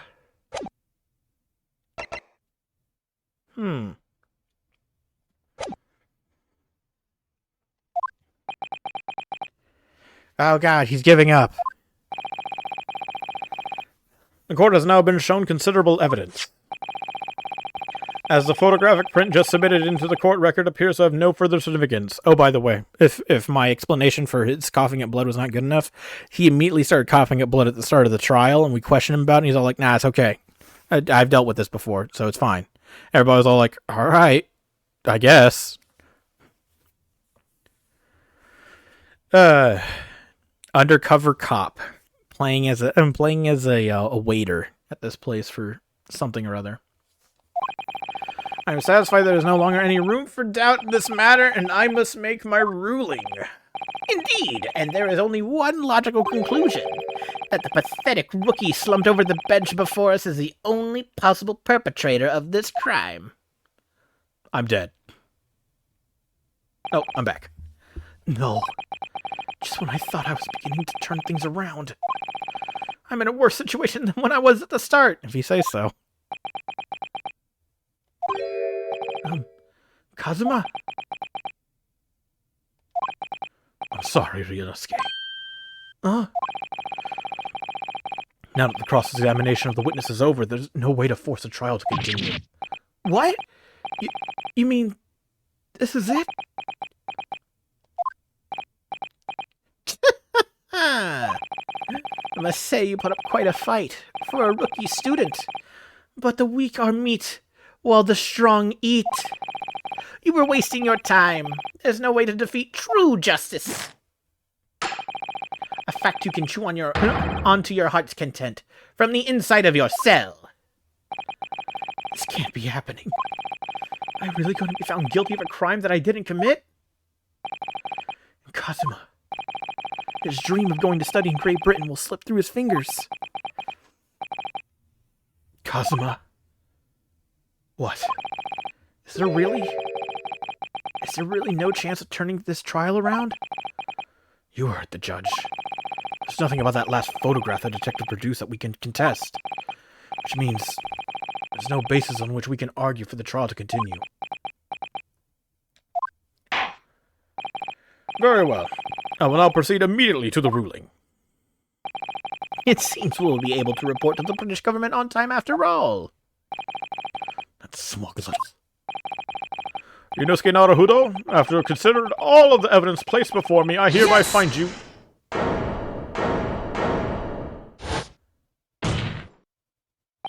Wait! Your Excellency! Ryunosuke? I don't think you can rule on this case yet! Objection! This amateurishness is getting tedious. When His Excellency deems that the trial is over, he gives his ruling. That is the most basic protocol of the courtroom. Yes! Your Excellency, just a moment ago you said this. As the photographic print just submitted appears to have no further significance, there is no longer any room for doubt in this matter, and I must make my ruling. Now, that means that there was a problem with the evidence, some significant detail, I mean. Then ruling on the case at this time would be out of the question. Objection! This is blatant straw clutching. Look at this photographic print. All it shows is the handbag the gentlewoman was carrying on the day in question. There can be no problem with this evidence. You'd better know what you're doing, Ryunosuke. I understand your objection, counsel. Certainly, the new evidence submitted by the detective has not undergone the court's scrutiny.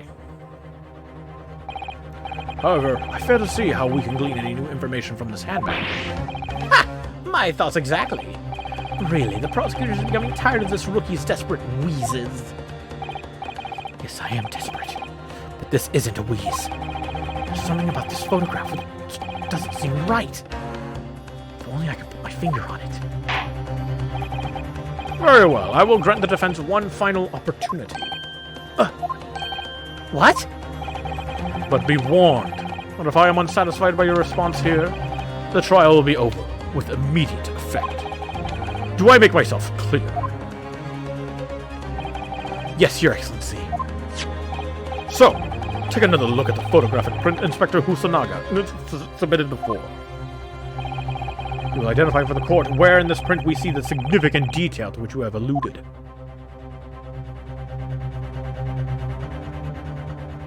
This thing! Look at this, here. There's a very unusual mark on the victim's wrist. That is true. It looks almost like a burn of some description. Objection! Dear me, I was pondering what new piffle you would come out with. A burn, you say? On the victim's wrist? I think it was piffle, but whatever. Clearly has nothing whatsoever to do with the magnificent lady's handbag. Yes, that is a burn mark, you're right.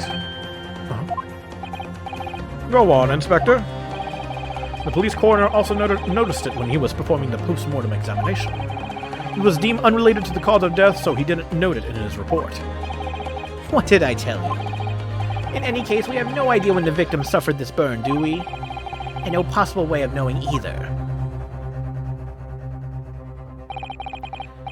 The more I look at it, the more I find myself intrigued by the curious shape of this mark. However, as Prosecutor Ouchie points out, once a firm connection to the case can be shown, I cannot allow any further time to be spent on the precise details of this burn.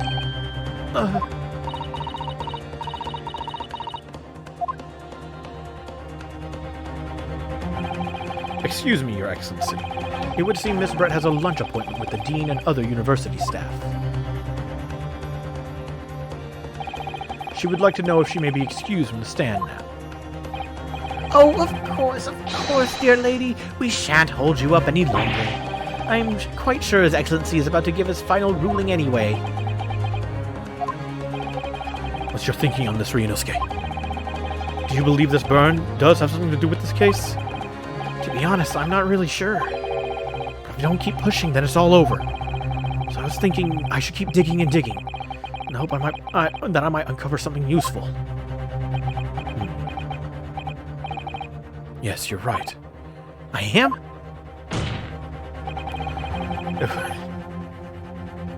Alright, my man. I like this character a lot because his stupid headband just keeps waving in the fucking wind. If we could just link that bird to the case. If we could do that, we might be able to prise this shutting door back open again. Just give up, Counsel. You can't possibly hope to do that. Indeed. I'm afraid that without evidence, I can't allow you to pursue what is little more than conjecture. If we had evidence. Evidence that irrefutably linked the burn on the victim's wrist to the case. Then you would allow it? I would, yes. To tell the truth, I hadn't noticed that burn. But as soon as you pointed it out, what I did notice was the color draining from Miss Brett's face. Really? To find some link between that burn and the case.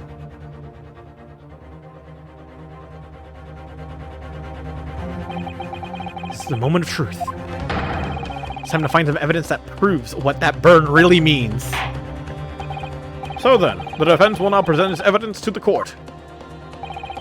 The evidence that demonstrates an inextricable connection between the victim's burn and this trial.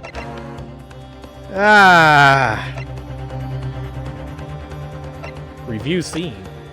Oh, cool.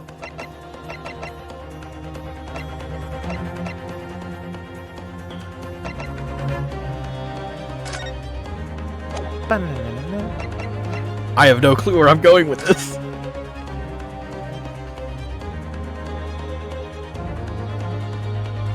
In the shape of a bull, I know that much. It's a burn mark. Okay.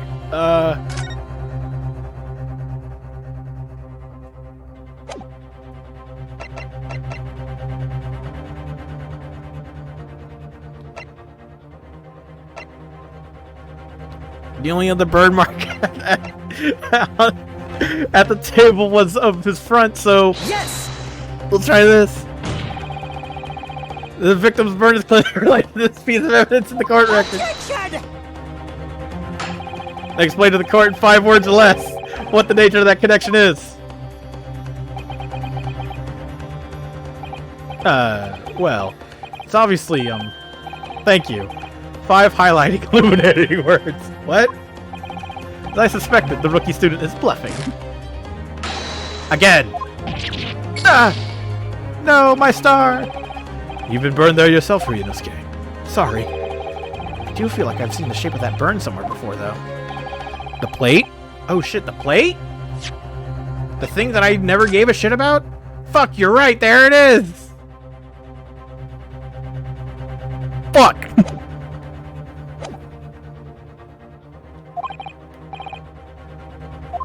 Yes, I will. To find some link between that burn and the case. Okay. We'll try that again.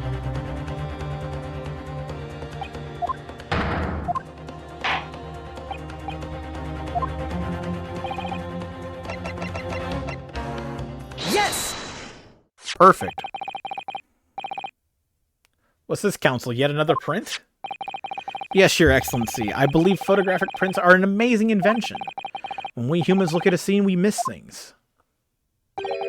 But in a photograph, things we may have overlooked at the time are recorded forevermore. Do hurry up, Rookie. What are you trying to say? To inconvenience this poor lady any further really would be quite inexcusable. Actually, we may need you to stay with us a little longer, if you don't mind, Miss Brett. You see, it's very clearly visible in this other photograph. How did the victim come to have that unusually shaped burn on his wrist? The reason is recorded here forevermore. What? How? Objection! You can't fool me with your little bluffs, boy. If that's your game, then let's see how it plays out. Show the court exactly what you mean. What is in this photograph that explains the reason for the victim's burn? Yes! Good eye, man. The beefsteak? Actually, the point is the metal plate the steak was served on. The plate? Ah! Your Excellency, are you alright? As you can see, there's an emblem on the plate. I would guess it's some sort of trademark of La Carnivale. Ugh! This emblem on the plate and the victim's burn are exactly the same shape. Ah! Ryunosuke, you genius! You're spot on. Which means the victim must have suffered this burn while he was present at the restaurant. Objection! But even if that is the case, we can't know if it happened on the day in question or not. It could have been the day before, or the day before that. It most likely happened at some other unrelated time. Well, Objection! sadly, Prosecutor Ouchie, the answers to that are extremely slim. Thanks. Why? The outline of the burn is clearly discernible. Such a serious injury would have caused quite a commotion in the restaurant. Wouldn't you agree, Inspector Hosonaga? I can't imagine having missed such a terrible disaster, certainly. But... I would say, looking at the picture of the wound, that it wasn't suffered very long ago. And although it's not a particularly large burn, it's extremely well defined, as the defense just pointed out. This is no mild burn, that's for sure. Can you be more specific, Inspector? Well, let's see. If the plate was at around 90 degrees centigrade, a burn like that would have taken around 3 seconds. It's inconceivable that the victim wouldn't have let out a scream of pain then. I've been investigating the restaurant for several weeks already, but I've not heard anyone scream at all. As the head waiter of Le Carnival, I can testify to that without hesitation. But you're a detective, not a waiter! Yes! There you have it. Something isn't right here. As the detective said, anyone who burnt themselves on a piping hot plate for 3 whole seconds would scream in pain. There's no question of that. And yet Inspector Hosonaga never heard the professor scream, not on that day or any before it. That's right. The strange thing is, the day he was shot, I didn't hear him cry out either. What are you suggesting?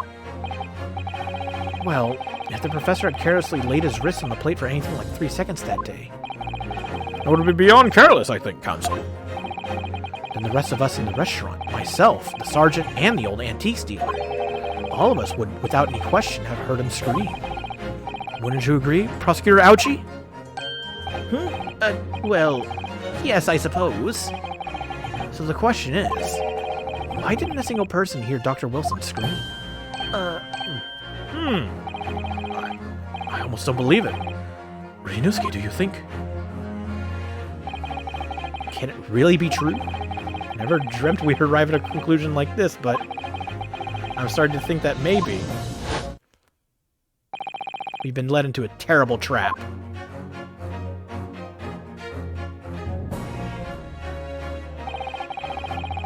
There's only one explanation I can think of to make sense of this apparent impossibility. On the day in question, when he suffered the burn to his wrist, Dr. Wilson was asleep! No man could remain silent while his wrist was burning on a piping hot plate for 3 whole seconds. Piping hot. Piping hot. That's clearly impossible, apart from one particular situation. Counsel, are you suggesting? Yes, it's only possible if the man was already dead. Already? Dead?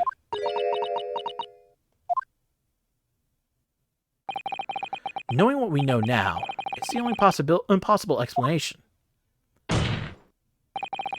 When the beefsteak was brought to Dr. Wilson's table that day, the professor was already dead.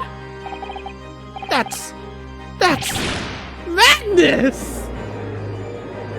What the fuck? Order! Order! Order! Please! Counsel, explain this absurd notion at once! The victim was killed by a gunshot! That's right! You're absolutely right, Your Excellency! This is just another ridiculous ploy by the rookie student, but clearly he has no grasp of the facts! No, Prosecutor Ouchie, it is you who has no grasp of the facts. I beg your pardon. As soon as it became apparent that the victim had suffered that burn while at the restaurant, this whole case has turned upside down. Or have you not grasped that yet?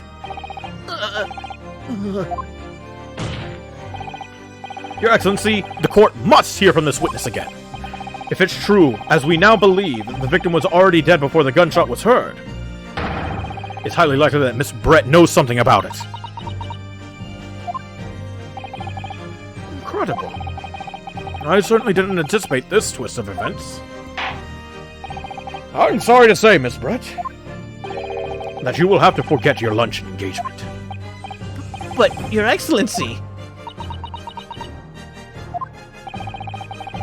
The justice system in our country may be in its infancy, but rest assured all reasonable doubt must be dispelled before I'm prepared to pass judgment. Thank you, Your Excellency.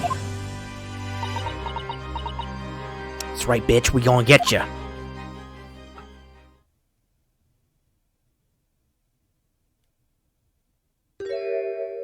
Oh, she's ready. She's got plans, bro. She's planned. What was that smile? Yes, of course. I mean, I'd be delighted to help. Especially if it helps relations between my country and yours. Oh! Ah! Oh! Miss Brett, you speak Japanese? Well, of course I do. I am studying in your country after all. But then, why have you been speaking through an interpreter until now? My mother tongue, the Queen's English, is the most refined and elegant language in the world. As a gentlewoman, I try to avoid speaking in your vulgar tones as much as possible.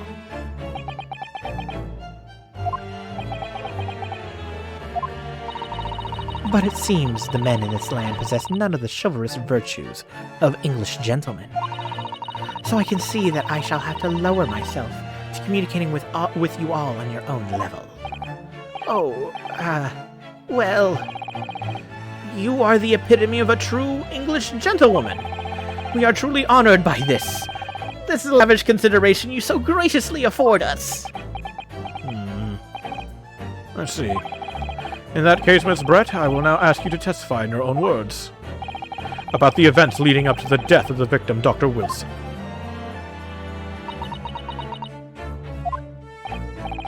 So, we're finally going to hear her own words on the matter. Things are getting interesting, Ryunosuke. I know, right? Oh, this is the fast music. That means we're getting there. Unfortunately, I have no idea when the poor man burned his wrist like that. When the waiter brought my steak, the professor and I raised our glasses in a toast. As far as I've heard, the post-mortem report showed no other possible cause of death besides the gunshot. If there's some other way a man's life can be taken without leaving a trace, please do show me. But of course, this country's inferior investigative techniques probably wouldn't pick up on it anyway. Oh, says the medical student. I see. Strange. That most captivating and beautiful testimony will go down and... She didn't pick up her glass. She picked up his glass. That's how she killed him. Okay. She poisoned him with the water. Alright, I'm starting to see it now. The most captivating and beautiful testimony will go down in the Supreme Court's history. Thank you. Easy does it. I hope that is the last time I'll have to sully my lips with the coarse tones of your unbecoming tongue. Oh, forgive me. I do hope I haven't insulted anyone. Not at all, not at all. It is a delight merely to hear you speak, dear lady. And it seems very clear from your testimony that this boorish talk of the victim's burn is utterly irrelevant. I will be speaking to your country's Minister of Justice about what has happened here today. The Minister of Justice! May that irritating little bully of a student be given the harshest punishment possible. Amen. Amen. Huh? Thanks. What? Was that a prayer, then? Well, you'll have to forgive the irritation, Miss Brett, and put up with a cross-examination now. I expect you've noticed this little bully of a student, as you put it. Doesn't miss much. I'm sure I don't need to remind you, counsel, that this will be your final cross-examination in this trial. You failed to demonstrate any problems with this witness's testimony.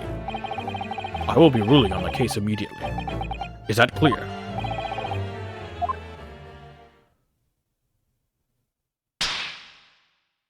Crystal, sir. I mean, Your Excellency. Yes, Your Excellency. You may proceed with the cross-examination. This man just put on his game face, dude. She's doomed. Unfortunately, I'm playing, so...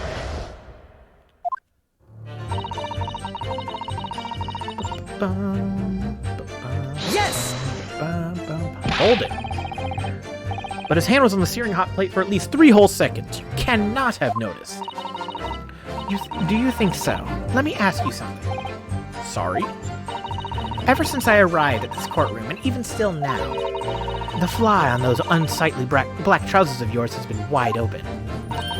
You can't not have noticed, can you? Huh? What? What fun! You hadn't realized. The dear lady is absolutely right! As your friend, you've embarrassed me as well as yourself, Uranosuke. Why didn't you tell me? Dr. Wilson was a true English gentleman. He chose honorable silence over a vulgar scream.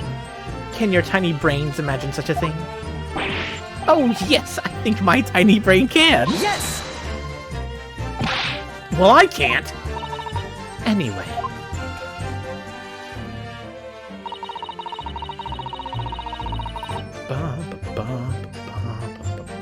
Yes! As you testified before, you were drinking carbonated water. Is that right? Dr. Wilson was only permitted to drink water at that time, if you remember. Which explains why he ordered that drink. Correct, waiter? Exactly, as you say, sir. Although, whether or not the professor actually drank any of the water when I delivered the steak to the table, I'm afraid I don't remember that. Damn you. Ah, I have enough English to understand that at least. For the benefit of others in the course, it means, bless you. I think it means the exact opposite. Anyway.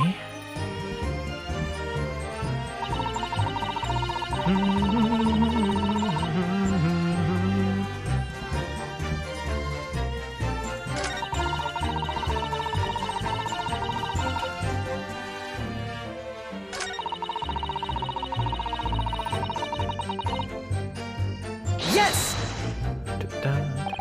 Inferior? What do you mean by that? In the lands of the Great British Empire, the police store everything found at a crime scene for a later examination. But in this country, you investigate once, and that's the end of it. Isn't that so? Quite right. Le Carnaval is open for business as usual today, just days after the incident. Exactly, which means that even if the investigation takes a different direction, vital evidence may be lost. What is... Excuse me?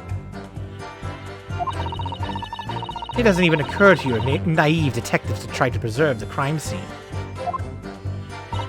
I'm trying to be as tactful about this as I can. You understand? Huh. We're back in the other game now. Ha! Killer blow! The lady is as formidable as she is beautiful. Amazing. He's actually admitting our police may be flawed. Perhaps Prosecutor Ouchie is finally starting to see sense. I very much doubt that. Still, there's something about what Miss Brett just said. There was a moment before. Something didn't seem quite right.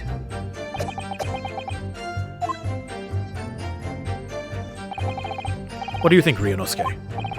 I think it's going terribly. No matter how much I press her, I'm not turning up any new information.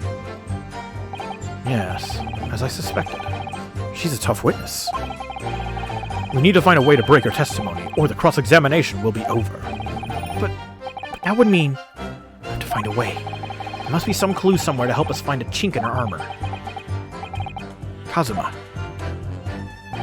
What, Ryunosuke? There is one thing I noticed. Something that's been bothering me. Bothering you? You mean about Miss Brett? No, about your fucking headband. Actually, no. About the person standing next to her. Inspector Hosonaga. The detective?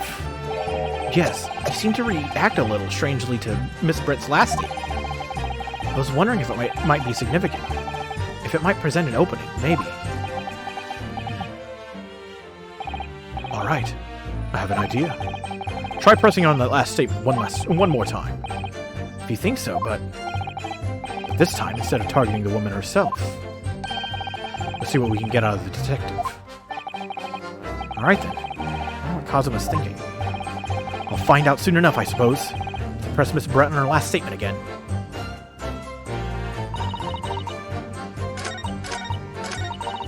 Actually, yeah, you're right. Post-mortem report. How does she know about this? Yes! Sure. Let's ask. Yes, it's written here in the paperwork.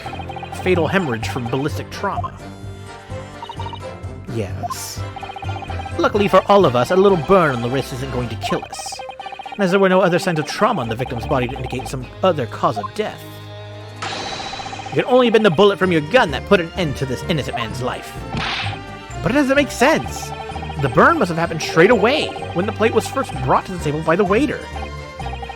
Yes, that's true. If it had cooled even slightly, he would have been able to make a burn like that. Now, if the victim burnt his wrist in the hot plate as soon as it was brought out from the kitchen, then he must have already been dead at that point. And yet the fact is that the victim was killed by a gunshot to the chest. Unless you're able to show the court evidence to disprove that, this is a complete waste of time. I concur. Prosecutor Ouchie is right. Looks like they're not going to question how she knows. Oh, but she didn't say anyway that time. There is something there that she's hiding. Yes! Alright, this is the statement that he wanted me to press. Crime scene. Yes, we were talking about how... Wait. There we go. Now what do I do? Yes, there it is again. The detective's reaction is just the same as before. Why? Up until now, the detective has been in the stand with Miss Brett as her interpreter. But things are very different now. For this testimony, the detective is just listening to what the Englishwoman has to say. This could be a golden opportunity. What do you mean? When people are actually testifying, they're usually very careful not to let anything slip. However, when they're listening to someone else speak, you'll find they often let their guard down. You're right. Look at him. He's lost in his own thoughts. My hand. Look at my hand. It's an actual 3D image. It's time to pursue the man and his train of thought. Sorry? Pursue? I'll explain how to do it now, Ryunosuke. It's all about... It's all to do with the witness marker. What marker? At the moment, we're focused on Miss Brett, who's the person actually making the correct statement. Woo! It is! It is! Professor Layton.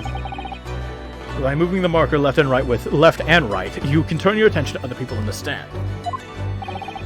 While you're looking at the other witnesses, you'll be able to pursue them with X. If you catch the person at just the right time, you might uncover some new information to pursue. Ah, yeah, I can't wait for red herrings. Yeah, baby, there's gonna be a bunch of them. If you ever notice a strange atmosphere amongst the people in the stand, take a good look around. Alright then. So first, I should move the marker across with left and right, focus on the detective. Then pursue him with X, and see what's on his mind. Here we go. Exactly, which means that even if the investigation takes a different direction, vital evidence may be lost. Excuse me.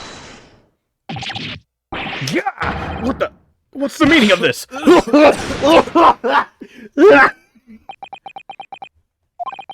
I'm so sorry, I didn't mean to shock you. He's really lost in his thoughts. Deeply. It looked like you were thinking something just now, Inspector. Perhaps having heard what the lady next to you had to say. If there's something you'd like to say, please share it with the court. Objection! What is the meaning of this? Isn't the delightful English woman who's testifying at the moment? If you can't find fault with her testimony, then the cross-examination should be over immediately. Oh, is that how it works? Absolutely not. The detective is in the stand, which makes him a valid witness. Yes, not to mention the fact that he's intimately involved in the case. Inspector Hosonaga. Yes? Do you have something to add in relation to the statement just made by Miss Brett?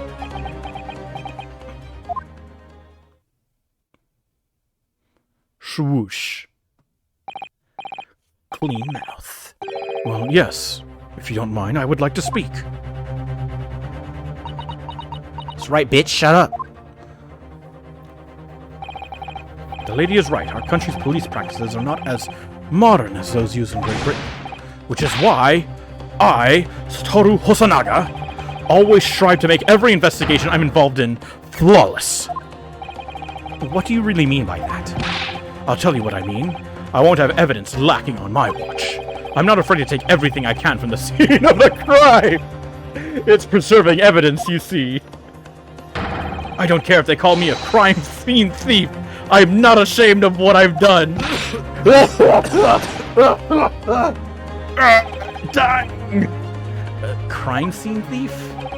Well, it looks like the lady's remarks touched a nerve there. Take this, for example. Is that? This is the bottle of carbonated water that I took to the victim's table on the day in question. And yes, it's lost all of its fizz, having been open 3 days ago now. But it was carbonated water. I don't care what anyone says. Yes, there's some left in the bottle. I can see it. One day our police force will be among the best in the world. The time is coming. I guarantee it.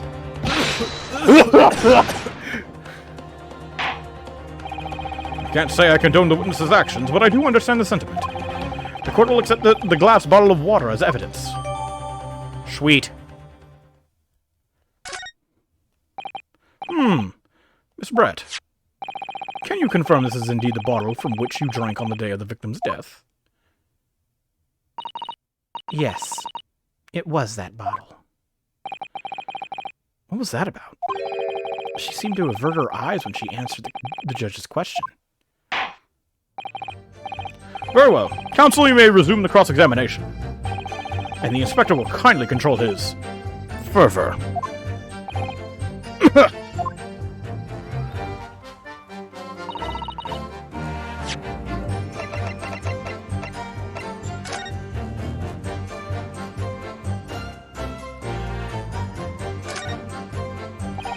The label is written in a foreign language that I don't recognize. Do you know what it says, Kazuma? I think it's French. This must be very expensive water. Yes, but what does it say? That's what I'm asking. Then go to France and ask. You could just say that you don't know.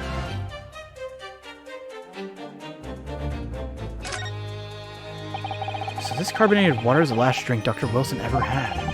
Looks like there's still a little left in the bottle. Although it's just plain water now.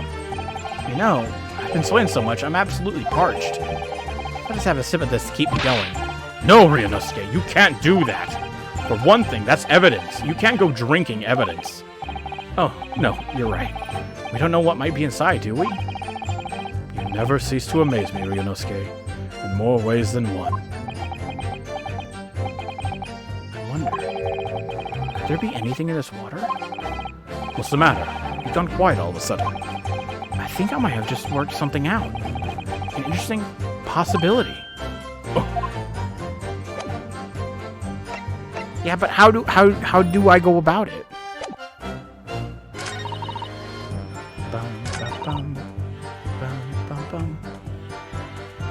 That's true. Postmortem report showed no other possible cause of death besides a gunshot. Let's just double check it. Shortly after 2 p.m. A single bullet fired at close range, fatal hemorrhage from pectoral. Fatal hemorrhage, huh?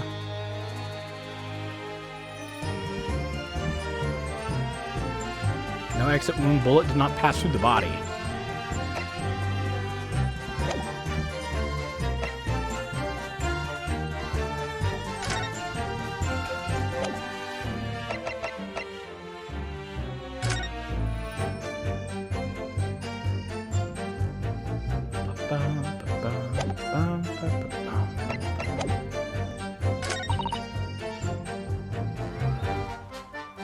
All right, let's give it a shot.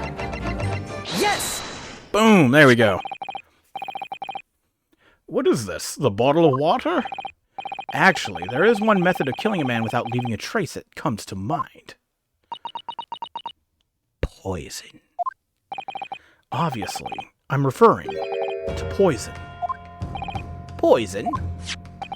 On the day of his death, we know that Dr. Wilson drank from this bottle of carbonated water. Could it be that there was poison inside?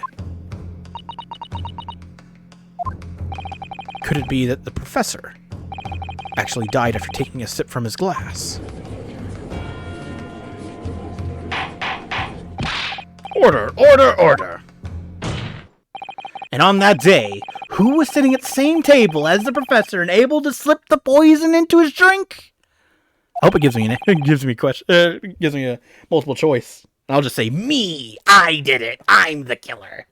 There's only person... What? There's only person who could possibly have done it. Whoops. Giselle Brett, it was you! Objection! This is outrageous! This is just such a thing without a scrap of evidence! You little rookie imbecile! Have you even considered the delicate situation our country finds itself in now? Have you forgotten that we have only just signed an accord of friendship with the British Empire? Have you even the vaguest inkling that your rash accusation could jeopardize the entire treaty? Objection! This is not a political arena. This is a trial to determine one individual's guilt with respect to one crime. What? The fact that this woman is British makes no difference. We are here to determine the truth. If I may, I will silence you forever for this disgraceful attack. It is you who should be silent. Of course. Dear lady! Where did that come from? She just snapped. I'm afraid I may have spoken unfairly before. I offer my most humble apologies. I'm sorry, my lady. To what are you referring? I described your police force as inferior. But no matter how inferior they may be, you still investigated this particular point thoroughly, I believe. The bottle, I mean. Inspector. And whether it contained poison or not.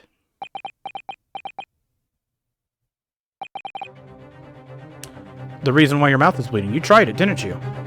Of course. You did?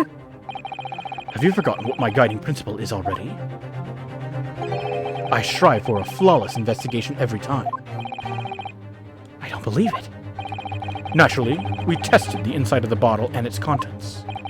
And what did you find, Inspector? I ordered tests for every toxin that's available in this country at the present time. Whoop. I hit snooze on that. Oh, I gotta get going soon. We could find no trace of poison of any description in the bottle of carbonated water, Your Excellency. What? Are you sure?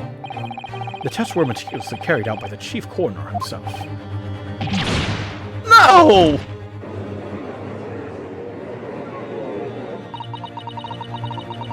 It was in the glass. I'm very grateful to all you Japanese. You successfully established my complete innocence in this horrid affair. But thank you. But of course, dear lady, the pleasure was all ours. So sure. This can't be right. Everything falls into place if he was poisoned. Thank you, counsel. I think that cross-examination has clarified everything. As the prosecution have asserted, a shot to the chest from this gun is the only conceivable cause of death. Furthermore, the accused, who by his own admission was holding this weapon, is the only possible culprit. I'm done for. The court wishes to apologize for the great inconvenience that this has caused you, Miss Brett. Oh no. I'm just glad the matter is resolved. Before proceeding, I must ask the counsel for the defense. Do you have any further new evidence to present the court at this point? Kazuma? I'm sorry, Ryunosuke. Nothing more. Well, if you'll excuse me now, I really must be leaving.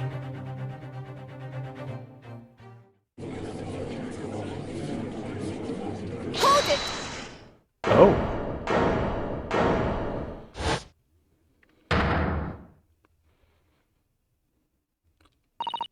Please, wait. Isn't that... What is the meaning of this? Forgive me for intruding on court proceedings, Your Excellency. Susato Mikotoba, Judicial Assistant to the Defense. Mikotoba. My darkest hour. Nowhere left to go. She appeared like a bolt of lightning. And in her hand, she carried a small package wrapped in a furoshiki cloth.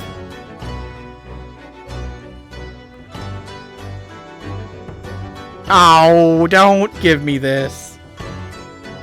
Ow, mother fifers. All you dirty, God forsaken. All right, guys. Well, unfortunately, that's where we have to end for the day. Like I said, I have to get going. I have a prior engagement that I have to keep. So, for that, we're going to end the